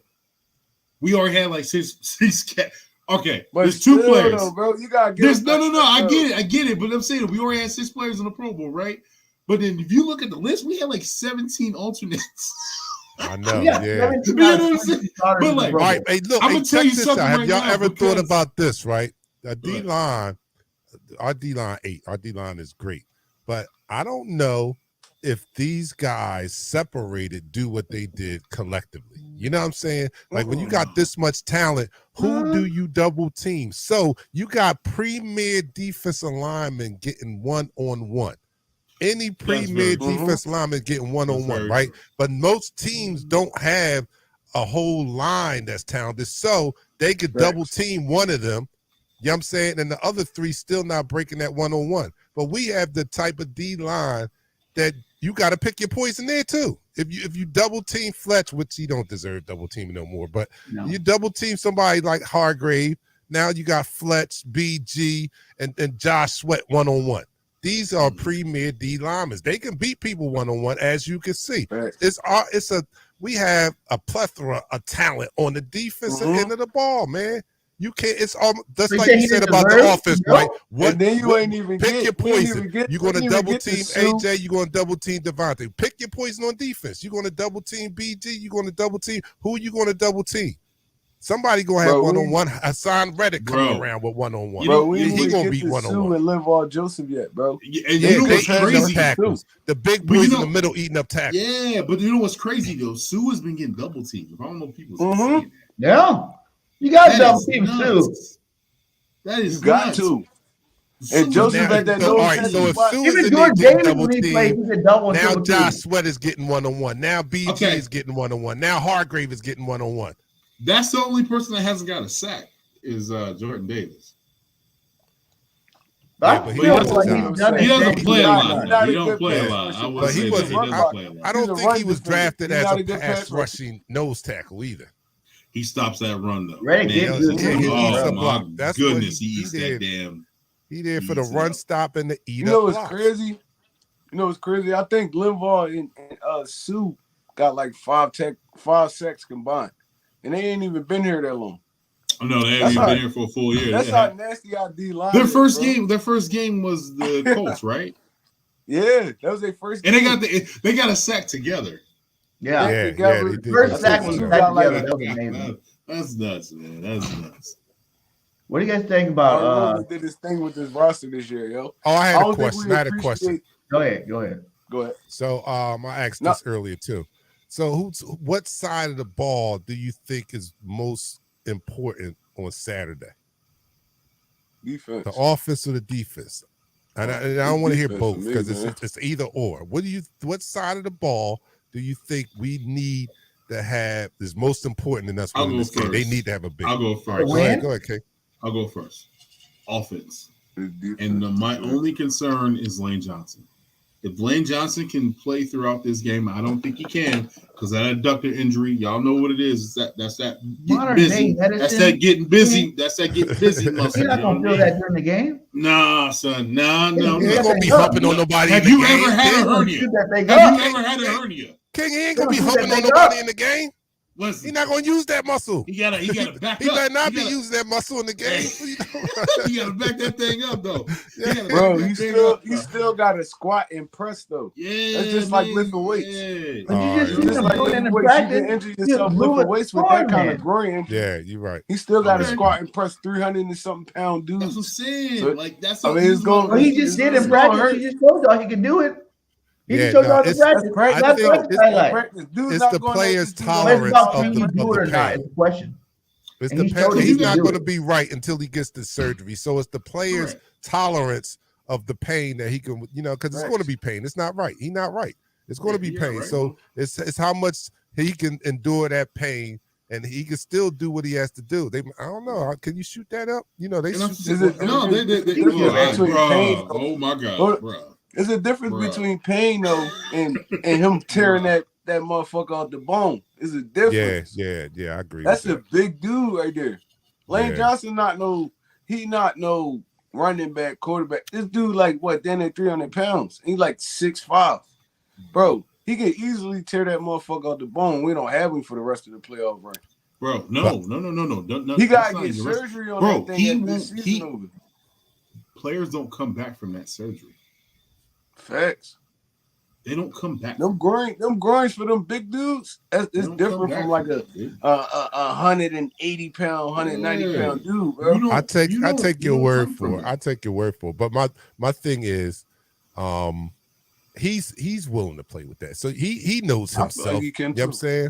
So if he's out there and he feel like he can play to a better, you know what I mean, to his, and he's not going to play to 100%. We know that. No. But if I'll take a At all, 90, yeah, I'll at take all. an 85% So Lane you would, over so you're telling me you 100% wouldn't Driscoll. go. So you, as I'm saying, you want to go with 100% Driscoll and be like, yo, let's get to the NFC Championship, Lane. I need you to push this out. What's up? Nah, That's what I'm saying too, bro. 3 games, guys. No, can't do it. I'll Can't do take. it. You look Bro, at I'll take Lane against our record, and then it's in the numbers. I just said Our record without Lane right? Without is him. crazy bad. It's crazy. And Crazy. as much as we blame or we count a lot of the cause of the loss to Dallas and the Saints to the fact that we didn't have Jalen, we didn't have Lane, yo. We did not have Lane. We don't win without him, yo. We don't win a lot of games without him. Yeah. It's hard. Right. He the only tackle in the NFL that didn't give up a sack or a pressure. And that's why he's on the first team. That's why he made the first team. Only He hasn't tackle done it in since NFL. You know how many tackles since it is last in the year NFL sometime. that played this year? You know how many tackles He it has is a in the long NFL streak. that played this year? A sack or a pressure? Bro, Yeah. that's Hall of Fame type level right there. Hall of Fame type Daniel level. Jones He's been top doing it 7. for years, though. He's been doing it for years, though. I feel like you get what I don't recognition, but I understand- don't feel like you get enough. Tell me if I'm wrong, but what I don't understand is like we're doing this concern about Lane, but we hear Kelsey, our leader on that offensive line, tell you that he plays like whole seasons hurt. Like hurt. He's always Yeah, hurting. definitely. But that's your growing beat. 17 weeks hurting. He'd be like, I'm hurting for real, for real. I've that's had just a pain. You know what I'm growing saying? injury. Like, I'm hurting for real, bro. If Lane can't I suck couldn't it up even for walk 3 up the games, stairs, B. I couldn't even walk up the stairs when I had a growing injury, B. It hurt. Hurt like hurts. hell. It's the And he set out sports for hernia, 5 right? weeks. That's the sports hernia. That's what he got.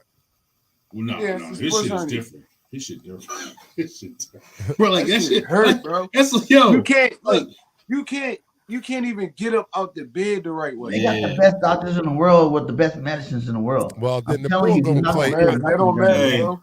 They Bull gonna gonna knock play. that He up. said he gonna play. I'm a believe in him. He said he big. Like he said, Dark, Lane hey, is country hey, strong. Lane is country strong. Right there, I like that one. I like that one. No, Dark said country strong. he said his mama named him Clay. I'm gonna call him Clay. Yeah, he said he could Like play. I I mean, he said. could play.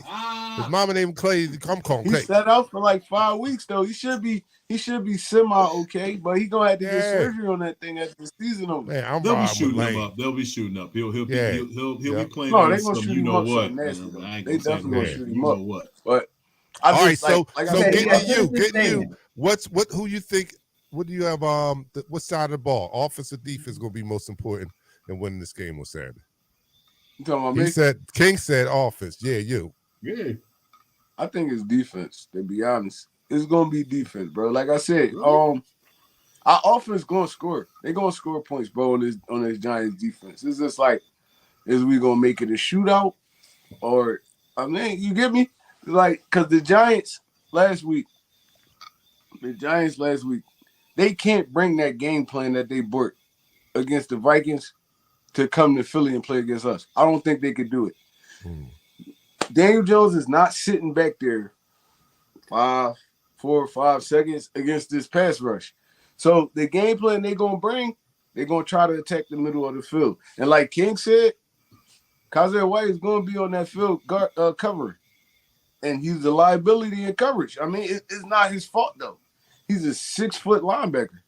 He's covering 6'5", 6'6" dudes damn near every play. So it's like, and the dudes that's not that big, they're a little bit faster than him. So he's going to be a liability in coverage. So I feel like the Giants, that's what the Giants going to do. They did that against the Vikings. They attacked the middle of the field, the crossing routes and stuff like that. So it's like I said, we're going to have to be disciplined in our pass rush. We're going to have to be disciplined in our lanes. Because Daniel Jones, he's not stepping up in the pocket and running. He's trying to get outside. He's trying to get outside. Every time he rush. If y'all watch that Vikings game, Daniel Jones never stepped up in that pocket. All right, so I got a question for you. I got a question for you, Trey. So you really trust that you don't think we're gonna be blowing up that right side? Is it Neal, right? Neal, the rookie, the left tackle? Is it left tackle? Yeah, we're gonna be blowing his ass up. That's gonna be the problem, though. You get me? We gonna be blowing that ass up. It's gonna get like hereditary. Like, all right, I know I could go blow this dude up. So is you gonna stay disciplined in your pass rush while you blowing this dude up? Because all it takes for Daniel Jones is to leak outside. Daniel Jones is a big quarterback, bro. He's not no small dude. He's 6'5". He's a big guy. He's 6'5". He's a big dude, bro. I think he might be faster than Jalen. Now you got Josiah Scott out here with Daniel Jones. He's not tackling this dude, bro. He's not tackling Darius Slay. He's not tackling this dude. He probably chasing him out of bounds, but he ain't tackling this dude, bro. I got you. We can't let this get like the Vikings game where you get comfortable with running.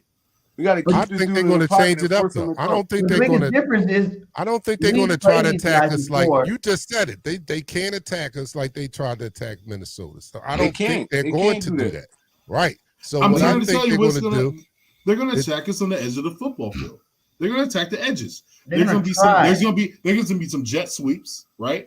There's going to be. I feel like Richie James. Richie James is going to do some he's going to do some little trick plays. They're going to get everybody involved because they don't really have that much talent on the offensive and it goes back to what we've done all year. That's the reason why I think the defense they're not a reliability. It's the offensive line that I'm worried about. I'm worried about Lane. I think the defense is going to be more important in Sunday's win because I believe that the Giants are going to try to use the formula, and there's only like really one formula out there that you can win with against, right? That's the one that the Commanders use, right? You keep the ball out our offense's hands as much as possible, right? I don't know. Dangerous. I don't know how you do it. I don't know their method of attacking. It could be through the run game because Saquon does good against us, right? Yes, they could be trying to attack it, but the main objective that they're going to have is to have long drives. Just keep getting first down. Dark Knight, but I can rebuttal with that. But I can rebuttal with that. What I'm saying, the defense is so important is that we got to get off the field on third downs. We can not ill afford to let them score or even hold the ball for a significant amount of time where it keeps it out of our offensive hand. That's how the Commanders won. They won by time of possession. Yeah. The long, meticulous drives down the field. Our defense couldn't get off the field, right? It's going to be the same type of formula. I don't know if they're going to use the passing game to accomplish this or the running game, but in any combination, all they want to do is hold the ball and keep it and take it down the field. Okay. So our defense is going to be real key about getting them off the field. Our offense is powerful. But this is the thing, though. All you got to do is stop Saquon, right? And then the next person you got to worry about is Breida. He's a little under secret type of guy. Nobody really talks about Breida. Breida, the Giants play for the Niners. Breida was doing work. They don't got the offensive line that the Commanders got. They can't run that type of offense. They're not going to be able to sustain drives running that offense. They offensive line.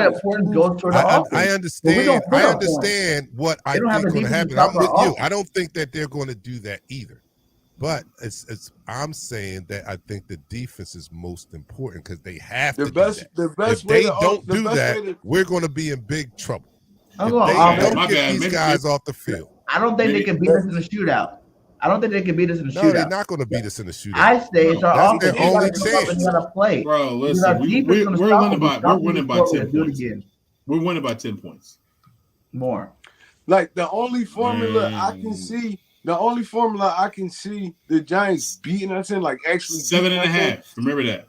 Quick. They're going to have to go quick passes. Like quick pass. If they want to throw the football, it's all going to have to be quick, and it's all going to have to be across in the middle of the field. Attack it. They're going to. I'm telling you right now.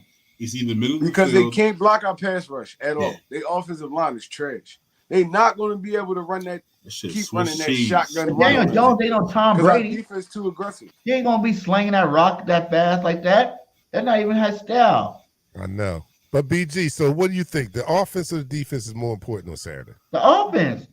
Because the offense, if they come up hot like they always be most majority of the season, you're not going to be able to keep points. You know, the bigger the lead we get, the more our defense get to pin their ears back and get after Daniel Jones. And he's not that quarterback that's about to pass his way through the game and beat us. I just don't feel like that. Yeah. You know, Danny Cook, I think that good.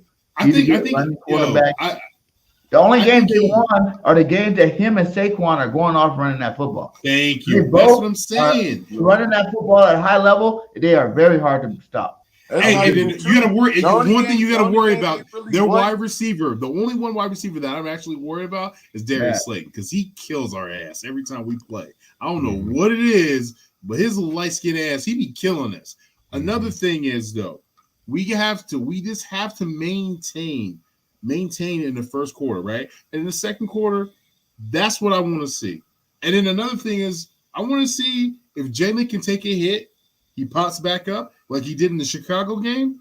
Hey, and then he just throwing bombs. And listen, this is Jalen Hurts, right? Mm-hmm. Jalen Hurts is passing the ball almost 31 yards per average in the air. I think that's like number 2, like something like that. Mm-hmm. Who's number 1? We all know who number 1 is. Pat Mahomes, right? Pat Mahomes, yeah. Right. So think about it. Yeah, with no weapons. That's what I'm saying though. Like we gotta see we have everything in the first quarter that happens, and we see how the game plan is going to outplay the rest of this game. If we see Jalen saying, "Oh well, I'm slide," you know what I'm saying, doing one of them, like sliding and then protecting himself. Okay, then we're in the game where Jalen's gonna have to, win this game with his arm. Because we're not going to run the ball as much, even though we should come in there running the ball and setting the tone and letting the game come to us, and then running the ball and let the game expand. I don't know why we don't do that, but that's just something that we don't. No, our coaches, they go for the gusto. I think they're gonna come out. They coming right out and they attacking. That's how that's how Steichen and them are. They where I think it should be the opposite. I think we should be establishing the run to open up the pass. They're the other way around. Like we're going to start this thing off, airing it out, and then when we get the lead, we're going to run the ball and milk the clock. You know what I'm saying? That was our pattern to success early in the season, right? Yeah. We was coming out and we was airing, especially in the second quarter, right? We would start blowing people out in the second quarter, and then in the second half, we give Miles the ball then. Miles get the ball in the second half, and we what's amazing? You know what's amazing about that is he still hit the 1K, and it's his first season hitting 1K. I mean, and you know what I'm saying? And that's amazing to me because it's like that tells you right there is when we're beating teams down because we like shot plays. And another thing is I definitely don't want to see is searching for the explosion play. I don't want to see that. I don't want to see that. I just don't want to see that. Play, it's like Will Smith said on Hitch. It's all right here. Let's stay right here. Yeah. Right here. You know what I'm saying? Like that's all I want. You know what I'm saying? That's all I want. I don't want none of that. You know what I'm saying? I don't know, bro. Who do you guys think is the biggest threat to the Eagles? I'm gonna keep winning the Super Bowl this year. Everybody, give me your number 1 team that you think is the biggest threat. Biggest threat? Oh, like an AFC or NFC? Both. Like I'm saying for winning the Super Bowl. So it could be the Cowboys. Definitely the 49ers. The 49ers for me. Listen, check this out. So my wife is probably watching this. My wife's a 49ers fan. Oh man, here we go. Yeah, man. So I'm telling you right now, I ain't trying to sleep in my man cave, son. You know what I'm saying? You know what I mean? Come on, B. Nah, and in the AFC, I hate to say it, man. I'm not. I like Josh. I like Josh Allen. I think his brain. I think his eyes are bigger than what he thinks he is. He makes a lot of dumb turnovers. So I'm gonna have to say Cincinnati, man, Kansas City, one of them two. Cincinnati don't scare me now. Cincinnati does scare me a little bit, and the reason why Cincinnati scares me. What's up, little sis? Cincinnati scares me. What's up, Mom? And that's because of their offensive line is trash, right? But their defense is low key good. Who? Cincinnati? Yes, it's low key good. That's the only thing that could I'm considered I'm like, okay, I don't know about Cincinnati. All right, let me go to the numbers. Offensive line is trash. Hey, offensive line is horrible. Yeah, it's trash. I'm not worried about their offense. Yeah. But the wide receivers is nice. The wide receivers is nice. You give Burrow some time. You give Burrow some time, we in trouble. They got 3 wide receivers that can start. They can be number 1 on any team. And you better not All be right, they playing top that 10 soft against ass the zone. run. They top 10 against the run. That's facts, Ewing. They Telling you. 23rd against the pass, though. So that Well, that's because to you know me, why that's a though? little Hey, stake in no, the but arm. you know the reason why I want that to happen. I want Cincinnati and Eagles in the Super Bowl. You know why? Why? So we can just beat the shit out of Eli Apple. All that shit he was talking about our quarterback. Stop disrespecting our quarterback, man. I got two teams. What's up? Teams, and one NFC, one AFC. I ain't gonna lie. I respect the Chiefs, but I'm not scared of them. I'm not either. I'm more scared of Josh Allen than Buffalo, bro. To be Yeah. honest, Really? I'm more scared of Josh Allen than Buffalo. I'm gonna tell you why. They I got think we beat Buffalo. sturdy ass defense. A sturdy ass defense. The offensive line is great, and Josh Allen give you that extra running back type mentality. And you know we can stop the run, but when your quarterback running like a running back, that's a long day for anybody. So Yeah. I'm gonna say Buffalo, and I'm gonna go with the 49ers. And it ain't even the 49ers offense, it's their defense. Yeah. They The defense defense. Yeah, the defense nasty. is nasty. Yeah. They nasty. They opportunists. But let's be honest, everybody, though. CMC defensive being line- added to that offense makes him a different kind of juggernaut, right? They defensive line make the rest of their defense look stupid nasty. They got they linebacker core is great. I mean, they defensive backs is opportunistic. I like Tyler Noah Hufanga. I wanted the Eagles to draft him. Dude is like Mufanga, yes, I wanted Mufanga. Oh, Mufanga? Okay, well, no. Listen, I think Mufanga is getting a lot of. Listen, Mufanga cannot cover. He can't cover, but he's a liability in cover. You can't say he can't cover. Now, when it comes to line of scrimmage, he's nice, but when it comes to cover, he's gave up a lot. And his coach, the great, and I have to say the great, D'Amico Ryans. D'Amico Ryans even called Mufanga out. He was like, "Listen, you need to get that shit together."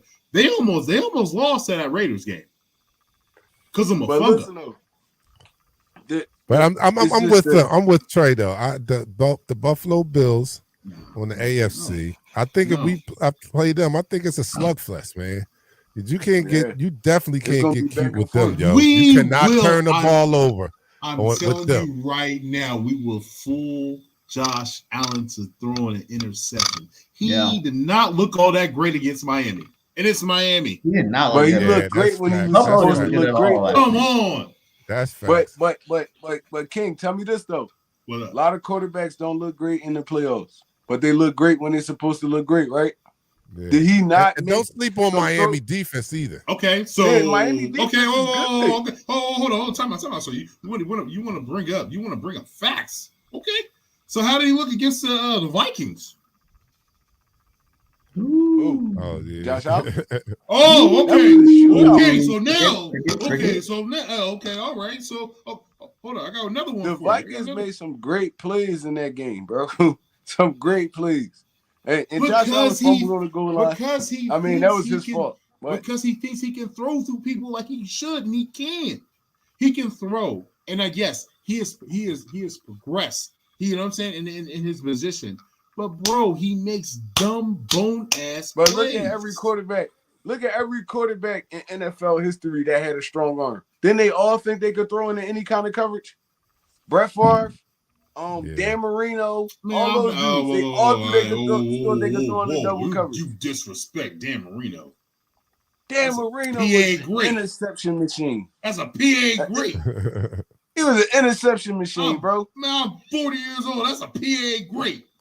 All right, so in the NFC, I agree with machine. you in the NFC too. I think the 49ers is a team that you have to worry about. Definitely got to worry about. I'm not worried about. I'm telling you like this. The I'm NFC not. Championship is Me, Cowboys. both my teams go in the AFC. Period.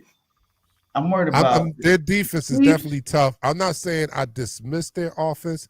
I just think when you start doing matchups, you start thinking, all right, our defense versus their offense, their offense versus our defense. So I think our defense has a better chance against their offense than our offense has a better chance against their defense. You know what I'm saying? So I give that. You know what I'm saying? So I think they will be the toughest test. But the way the way I see it going, we're going to have to get over it because that's who we're going to probably see. And I don't want to get too ahead of myself because I know we got a game on Saturday, so I don't want to disrespect the Giants. I know, we got to play the game and all that. But saying that we get past the Giants, I see 49ers being there, coming to the link, which is in our favor too, coming to the link. I'll be at that but game. They are going to be tough. If you had to pick out of those two games, you rather see Dallas. Don't lie, right? Yeah. Oh yeah. You want to see Dallas? Listen. Yes. I want the Cowboys. My wife ain't looking. I want the Cowboys just for one reason. But I want the Cowboys. I want the Cowboys for one reason. I want to shut them up completely for the end of the year, so we don't have to hear about them no more. Yeah, they're like, oh, you played our backup and we played your backup and we won. All right, starters on starters, we gonna win the game. Let's just get it over with. You know what I'm saying? Just Hey, and I did see Coles. I seen Coles Cowboy in there. Coles. He was on. I saw him earlier. Remember Coles? Remember the bet? You got to wear an Eagles jersey saying "Fly Eagles Fly." That was the bet. Oh, Cole still in there?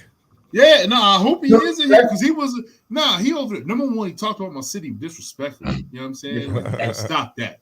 You better stop that. Second of all, I feel like you either gonna wear a Swoop Boys t-shirt or you gonna wear a jersey. You gotta You gotta sing the Eagles fight song. You know what I'm saying? Go Birds. I'm not even gonna lie to you. Don't make a bet with me, B. I'm not even gonna lie to you. I feel like we beat the Giants, right? And then the NFC Championship, I feel like it's going to be us and Dallas, to be honest. And you know why? The 49ers got a great defense. They got a great offense. I think it's going to be quarterback experience, bro. Because okay. The Seattle Purdy. The Seattle pass rush and the Dallas pass rush is two different things, bro. They're going to be sending them bullets at Purdy.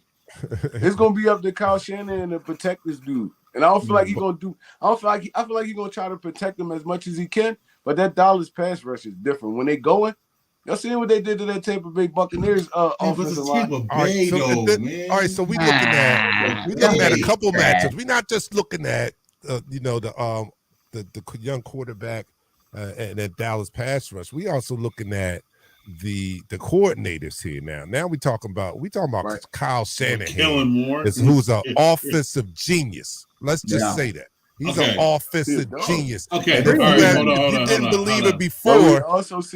you didn't believe it before, you cannot deny what he has done this year. He on his third string quarterback and 11 straight wins. He done went through 3 quarterbacks. He on his third string, and he still hasn't lost a game with his third string quarterback. And the third string quarterback is looking like a second coming of Joe Montana. That's coaching, yo. Well, look at the play calling. If you look at the talent around him, that's catering your offense to the person you got behind center. Not just one time. He's done it 3 times in 1 year, yo. 3 times. I feel like his offense is quarterback friendly, like, period. His offense quarterback friendly, period. So it's like, I mean, he's going to help young quarterbacks out, but it's only so much you can help them out, though. Even last week, we saw Purdy. He struggled that whole first half. Yeah. That whole first half, he struggled. It's like he looked like a rookie in that first half. I mean, they got a couple turnovers. That changed the game. The defense kind of changed that last year, though. And then they start getting hot and they start scoring and all that. But Seattle had these dudes on the ropes. They had them on the ropes. Like they was up by 1. They was up by 1.5. And another thing is, that's the sign of a great team. We've done that. No. We've been when we haven't rolled over people. We've had that half where you be like, "Yo, what the heck?" And then what we do in the second half. For sure, that's the sign of a good team. But one thing, though, I would say though that he is a system quarterback, and you can tell he's a system quarterback because look at the talent that he has. Number 2, I'm not too sure. And yes, I agree with you. Kyle Shanahan is one of the best offensive coordinators in mind. But when it comes to big games, he shits the bed. Yeah, every time. He does. Every time. Yeah. That's what I was just trying. That's the point I was just trying to get across. Kyle Shanahan is a great offensive mind, but you seen him in Atlanta. You seen him in Washington. You seen him in all these places. Imagine it goes out the window in his big games. You seen him in the Super Bowl. It Yeah. goes out the Yeah. window He's in just this the league. vet, man. He's just the All vet. right, I hate to bow say there. it. I bow. So you I guys bow. pick the game. Who you guys think gonna win this week for real? For real. Like we're gonna look at this. Like, I know it says right here. We already know Cowboys playing Niners, so we'll pick the rest of these games because Dougie P all right, I'll came go back first. from 27 points to win that game. All right, That I'll was go first. incredible, yo. So, I feel so like you, KC you got you got Doug Peterson going against Andy Reid. actually Andy Reid, his predecessor. I'm gonna have to go Kansas City, obviously, and then Saturday night in South Philly at the Link. I'm going Birds, man, and not just because I'm an Eagle fan, diehard. You know what I mean? I shared on my arm. We're just when it comes to talent and when it comes to preparation, we're gonna win this game. That's gonna be a tough game, but I will say this: you guys a little bit changed my mind. I don't know. I don't know if they're gonna do it for DeMar. Man, I'd say Buffalo because of their defense. And Cincinnati's offense the offense line's trash. Now Sunday night. Hold on. Why is okay, my bad. I see. Hate to say it, man. I gotta go Niners, man. I mean, You don't Dak want to played sleep on the really couch. well. You don't want to sleep Yeah, on the couch. I ain't trying. You ain't trying to sleep on that couch, my I nigga. ain't trying to sleep on the couch. But the Cowboys, you know what I mean. I will give up respect. You know what I'm saying? They play good. The Cowboys play good. Dak was laser focused, and that's probably the cleanest game I've ever seen him play. But that the 49ers defense, man, I just think it's going to be too much for him. Trey? Greenlaw, you know what I mean? Like it's just going to be too much. It's going to be too much. I'm going Kansas City this first game just because we've seen the worst of Trevor Lawrence and the best of them, but you can't come out and throw no 4 picks against no damn Kansas City. Yo, son got amnesia though. You gotta give it to him. Yeah, Yeah, he did. you can't do that. Yeah. I don't care if you got He the kept biggest slinging game I in know that how the they ball. won world. that game. You can't do that. Them dudes going up 40 points on you for the rip. Like, Yo, it's gonna be Great quarterback idea. play for me. It's gonna be quarterback play for me, to be honest. Like, I and agree. Pat Mahomes is the best in the game right now. So True. I think he's gonna best that Jaguars defense. And I mean, Trevor Lawrence gonna have to score with this dude, and it's gonna be hard to keep up with him. So, I mean, I'm going Jacksonville that first game. I'm gonna give him. I'm gonna go 34-27. I think we beat the Giants, but it's gonna be a close, hard-fought game. I'm gonna go 21-27 Eagles. This game hard right here. This Bengals and Buffalo game, that's gonna be a good one, yo. I can't wait. Can't wait. Bro, that's gonna be a good. I'm kind of more hyped about seeing that game than the Eagles game. To be honest, I'm not even gonna lie to you. This gonna be a high scoring game. Yeah. I'm gonna give this one. I'm gonna go 31-34 Buffalo. Ooh. Hold on. Hold on. FanDuel hollering at me right now. Damn. I ain't gonna lie to you. I got Dallas winning this San Francisco game. To be honest, Word. Man, y'all gonna make me sleep on the couch, B. it's gonna be a close, hard full game. I'm gonna go 21-24 Dallas. I feel like Dallas probably win this one by a field goal. And like I said, I think it's gonna be quarterback play. Quarterback play gonna win this game. I feel like Dak gonna be on this game. It's gonna be kind of hard at first to move the ball against this 49ers defense, but they're gonna figure it out. So I'm going 21-24. It's gonna be Eagles and Dallas in the NFC Championship game. Whoa. Dante. All right, I'm going on the Saturday first game. Oh, KC. Well, I echo what he says, what Trey says. He cannot, Trevor Lawrence, that is, he cannot ill afford to turn the ball over that many times against a powerful offense like KC. And I got a feeling that he is going to turn the ball over. Maybe not 4 times, but you have to win the turnover battle with a team that's as high-powered offense as KC. You got to win the turnover battle. You can't give a team that can score at will more chances to score at will. You know what I'm saying? So with him turning the ball over, yeah, I think KC wins that pretty big. I got us over the Giants. I'm not saying it's a blowout or anything like that. I mean, it could be, but I think it's going to be a tough fought game. But if we're on our game, if our offense is on their game, then yeah, we get this game. Sunday at 3:00. That's a tough one. Whew. Buffalo and the Bengals, man. You just said it, the DeMar factor. I can't dismiss that. I'm saying. I can't dismiss that, right? Okay, and Black Knight, I want to give you this. I think it's 5.5. Ooh, 5.5. 5.5. Oh, Who's favorite? Buffalo's favorite? Buffalo is 5.5. Huh. All right, that's you get 3 at home anyway, so they give them an extra 2.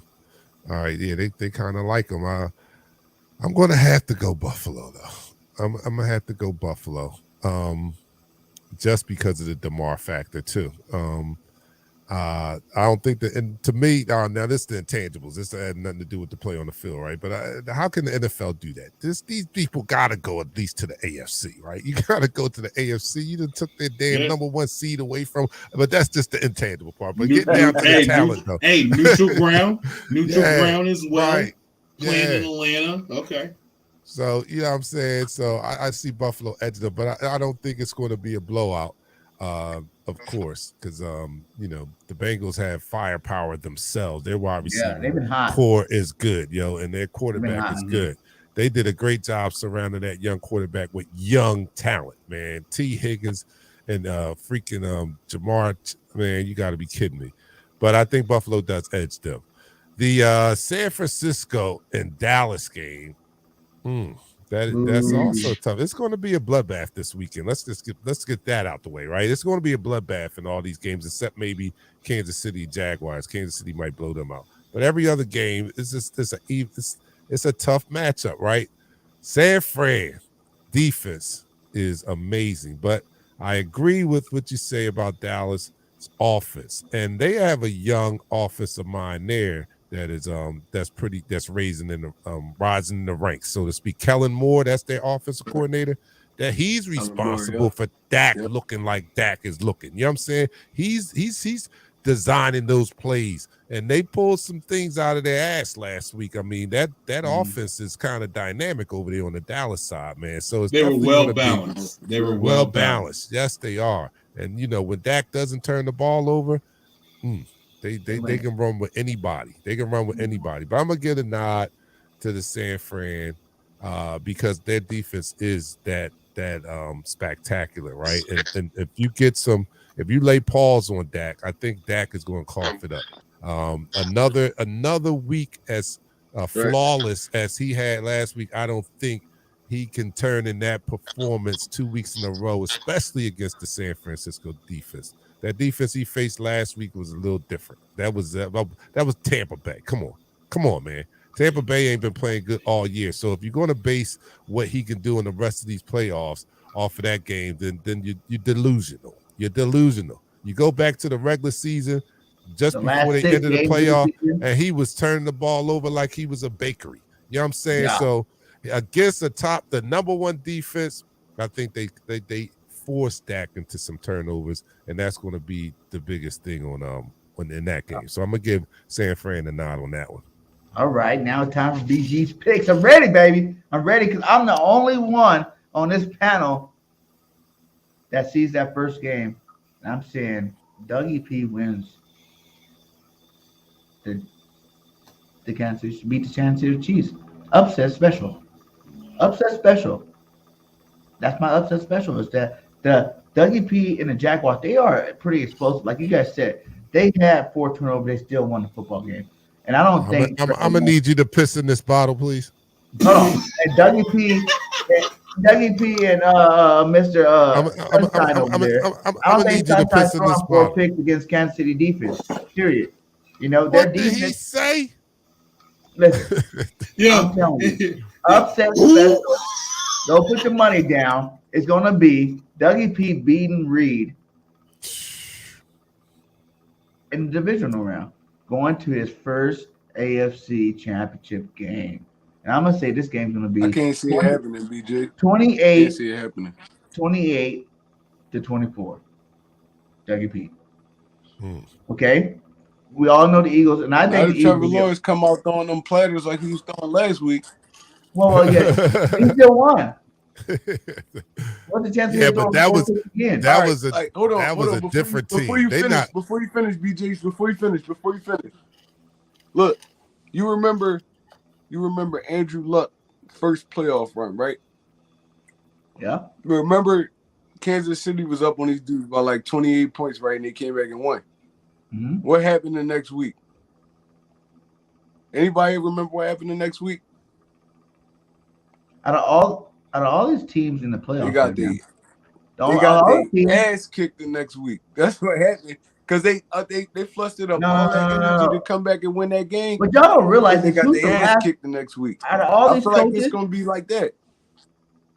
Out of all these coaches, and don't get me wrong, because a lot of these coaches in the playoffs right now are former Eagle coaches. You know, you can look at a lot of these teams. Dougie P. You can look at Kafka in New York. You can look at Andy Reid. You can look at McDermott over there in Buffalo. You can look at I know Preston's was over there in Bengals. I'm not sure if he's there yet. You know what I'm saying? Like you can look at even like D'Amico Ryan's playing for the Eagles. So I'm telling you, Dougie P is the last Super Bowl winning coach out of all these coaches left in this field. It's Dougie P. So I That mean believe nothing. Dougie P was.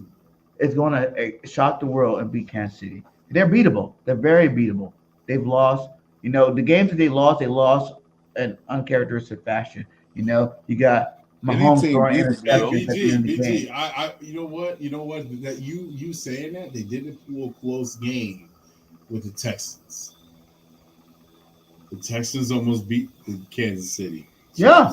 That's at the end of the season, though. But That's even season then, football. like look how many Playoff games that Mahomes lost for him, throwing picks at the end of the game. And he did lose to the Colts. Yeah. The Colts. Yeah. So I got Dougie P in the upset special there. Any given Sunday. I got the Eagles beating the brakes. That's what it is. I'm not talking For sure. about. I'm talking about beating the brakes off the Giants. These boys are ready. They will come in that stadium Hey, hot, lit, ready to roll. The Giants have no chance of winning this game. It's going to be like a 42-17 game against the Giants. We're going to beat the brakes off the Giants. Now, I sure hope we're so. going back to this game here where you guys like the Hamlin thing. And I think if Hamlin was still in the hospital, I worry a little bit more for Buffalo. But I think the way Cincinnati's been playing towards the end of that season, man, I think Cincinnati go in there and they beat Buffalo. You know what I'm saying? The firepower in that offensive side. They both struggle with average teams this week though. Last week, to be honest. Yeah. Bengals struggle with Baltimore, think and they struggle your with quarterback. Yeah. Who has more weapons? On the offense side, it's gonna be a slugfest. It's gonna be one of them battles. Remember the KC Buffalo game last year? What was it? Most points ever scored in the playoff. It's gonna be another one of them type games for sure. That game was lit, yo. That game was super lit, and I think this is another one of those games. And I think that the Bengals pull it out. I think Jamar Chase has an amazing game, and they win. I would say this is gonna be a 42-35 game. And then when you talk about the Cowgirls versus the Niners, I want to play the Cowgirls just to shut them up. But I do think that Niners defense and them being at home is going to be the edge. It's going to be the edge they need to win that game. You know what I'm saying? And as long as Brock Purdy doesn't look like Mr. Irrelevant, 7th-round pick, if he looks like he looked the last 7 weeks, they win this football game. Yeah. They win the football game, man. The defense is legit. The offense is legit because we keep talking about the defense, but what about what CMC's doing over there? What about what Debo Samuel's doing over there? IU's falling out over there. Yep. You know what I'm saying? And their starting running back Mitchell just came back. He had a hell of a game last week. These fools are out to play, and I think that they pull it off and they go ahead and beat the Cowgirls. 21. I ain't mad at you. I don't think it's except for that Jaguars game. I think that can't do this defense. Except for that Jaguars game. That's BT picks. But yeah, I ain't mad at you. That's the only sketchy one. I can't see the Jaguars beating KC. I just don't see the Jaguars. You can't? Like all the other games, you can't. all the other games, really I see it, but I can't see the Jaguars being KC. I can though. They got a lot of firepower. This is man. why I can't see it. Who's been like one of the best backs towards the end of the season? And when it comes to playoffs, it's about being able to run and pass. And ETN's been one of the best backs in the league over the last like, 5 ETN has weeks. been good. ETN's been balling I out. understand that, but Yeah, but you Christian can't Kirk turn last the week. ball over. balling ETN basically a rookie. You can't turn the ball over. Yeah, I don't even look. You But they can't did turn it the in ball one. over against We don't the even Chiefs. look at But they You gotta did Kansas it in play a one. City perfect game as against having Kansas a City. top-notch defense, right? We don't even look at. We don't even look Who at did they play their, last week? their defense is just adequate, right? But you still Their can't give a defense is their team offense. with They got a adequate lot of bulls on defense that defensive side of the with ball his too, though. offense as Don't strong as trip it. Kansas City, extra chances. Both You can't do linebackers, the that. Eagles You won can't it give on them This is extra their the Jags offense. defense. because they I think it's can't gonna be a snap. blowout, bro. Both Jags, Yeah. both linebackers, the Eagles won it. Everybody, all Eagles fans won it. They're both on that defense of the Jags. Both of them. I Both of don't, them. I All don't right, that's see fine that though. defense. But I don't let's see look, Jaguars this defense is as what the I'm gonna say to defense you, that's going to BJ. slow down the Kansas City Chiefs and Well, Mahomes. why not? They got bulls over there. They couldn't even slow down Herbert and them. Herbert and them slowed themselves down, to be honest. They was Yeah, kicking They man. came their back ass. from 20. That's never been done before. Ever. And Andy, and we know That's Andy coaching, Reid bro. is a bona fide, legitimate Exactly. And like I offensive said, guru. who's the only Super Bowl winning coach left in there? Well, Andy Reid won Super Bowl. But you know who's the only Super Bowl, the most recent Super Bowl winning coach? And that's WP. Andy got his after. He's more recent than Dougie. And I feel you. Yeah. We better get up out of here. We're at 210. Hey, everybody hit that like button. Go around to the channel. We're on One Trade Rock channel too as well. Go hit that like over there. You know what I'm saying? Support my guys. Subscribe. All links are inside the chat right here. We're gonna go ahead and give you our final score position and a hot take before we get out of here. Give me the hottest take. I want like juicy hot takes. I want like Jalen Hurts is running for 200 and passing for 200, like that type of hot take. So give me your hot takes and give a real score prediction for this game. Man. Jalen Hurts has over 50 yards rushing. And You at 50? yeah, 27, 14. Go Birds. All right. All right. My hot take is go ahead, you go. Ain't no hot take. My hot take is All right, my hot AJ. take. My fault. My hot take is AJ for 150. Woo! TDs. And the score, I'm going to say 35-14. That wasn't very hot, King. This is pretty hot. I told you it Yard was. rushing. I Jalen. told you before I came Better out. than that.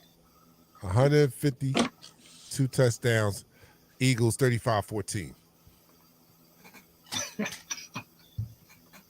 All right, my hot take is Hey, since you gonna call me out like that, She getting you. She getting you. Hot take, Trey. all right. My hot take is the Philadelphia Eagles become the first team to play two teams 3 times in the playoffs. Get me? Because we're gonna play the Giants and we're gonna play Dallas. Man, So, y'all gonna make me some on the couch, B. Damn.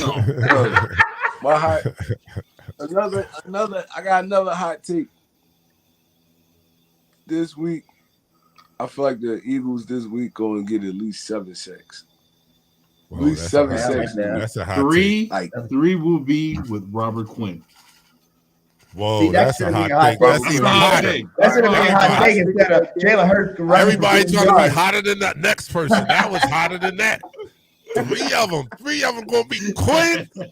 All right. 7. First of all, 7 was hot. That shit was hell. But damn, 3 by Quinn. That was hot as hell. That was That's hell a hot take. There you go, Keith. You know why I He say redeemed 7? himself.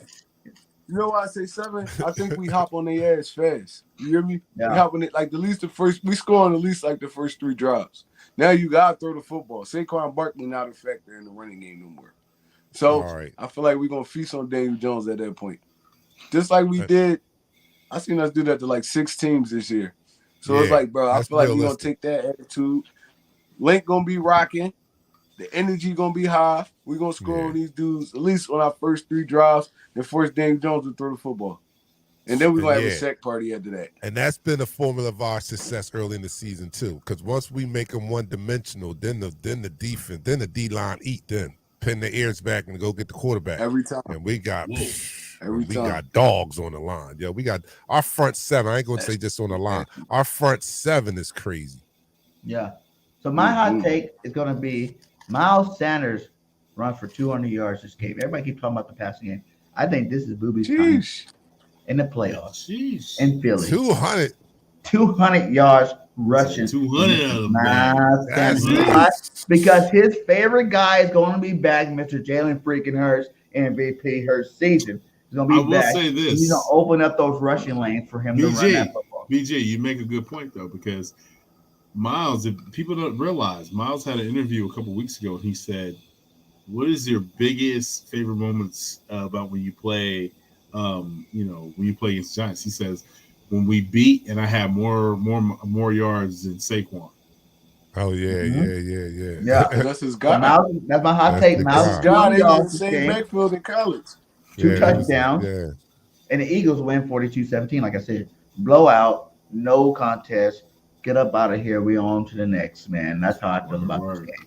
Oh, yeah, you won. Everybody go ahead and let everybody know where they can find you at. On your social media I don't platform. think we're going to blow them out, BJ. We're blowing them out of the stadium. Giants fans will be leaving at halftime. Giants fans are not coming to the link. They ain't smarter than that. The ones that come. Yo, Philly halftime, you got a hot ass take too. Damn.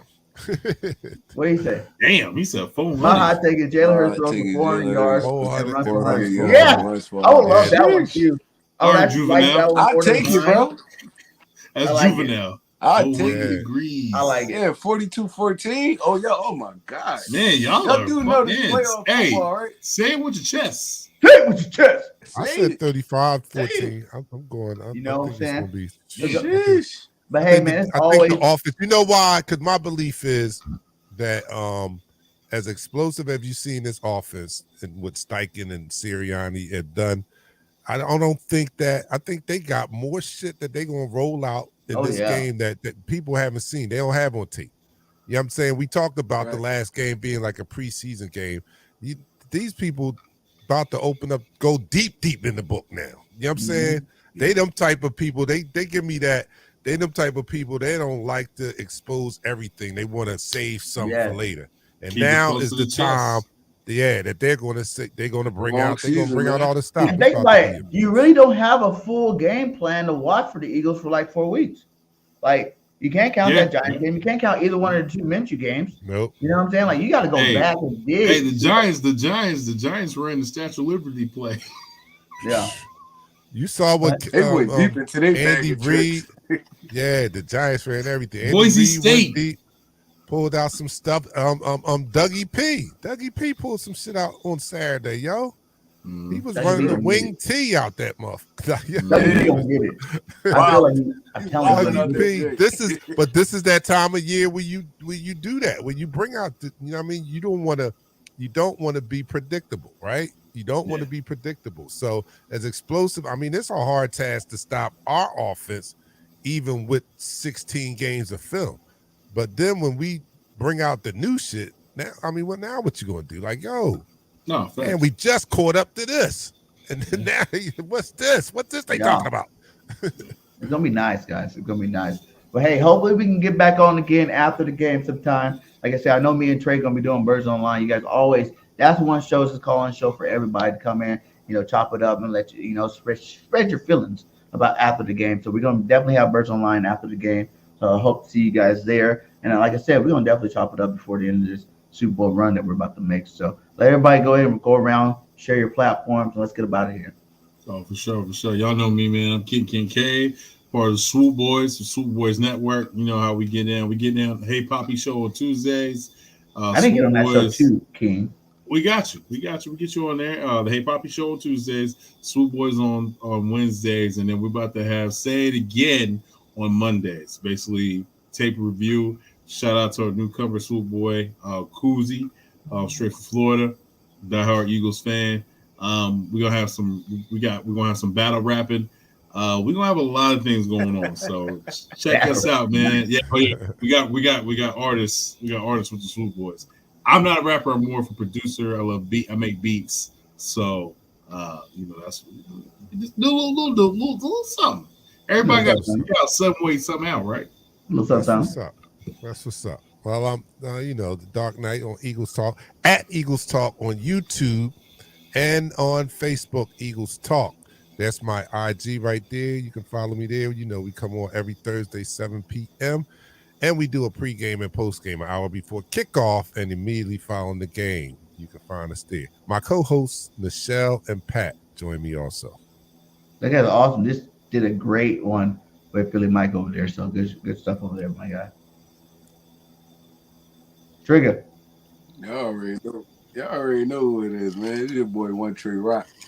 I mean, one fourth for Birds of Broad Street, one half of Birds on the Line. Y'all know I do my own thing. So, I mean, follow me, like, comment, and subscribe, man. Let's go up. Let's get this playoff running. I mean, then, fly, Eagles, fly. Let's get it. Yeah, like I always said at the end of my videos, fly, Eagles, fly. Jalen Hurts is about to start his next chapter in the book of greatness. Hey, also, I did cop that hot sauce. Just want to let y'all know, cop that hot sauce. Got the hot sauce. Cop that hot sauce. Y'all be ready for a good game this week. Y'all be ready for some playoff football and be ready for our Birds to bring it home again. And we out. Peace.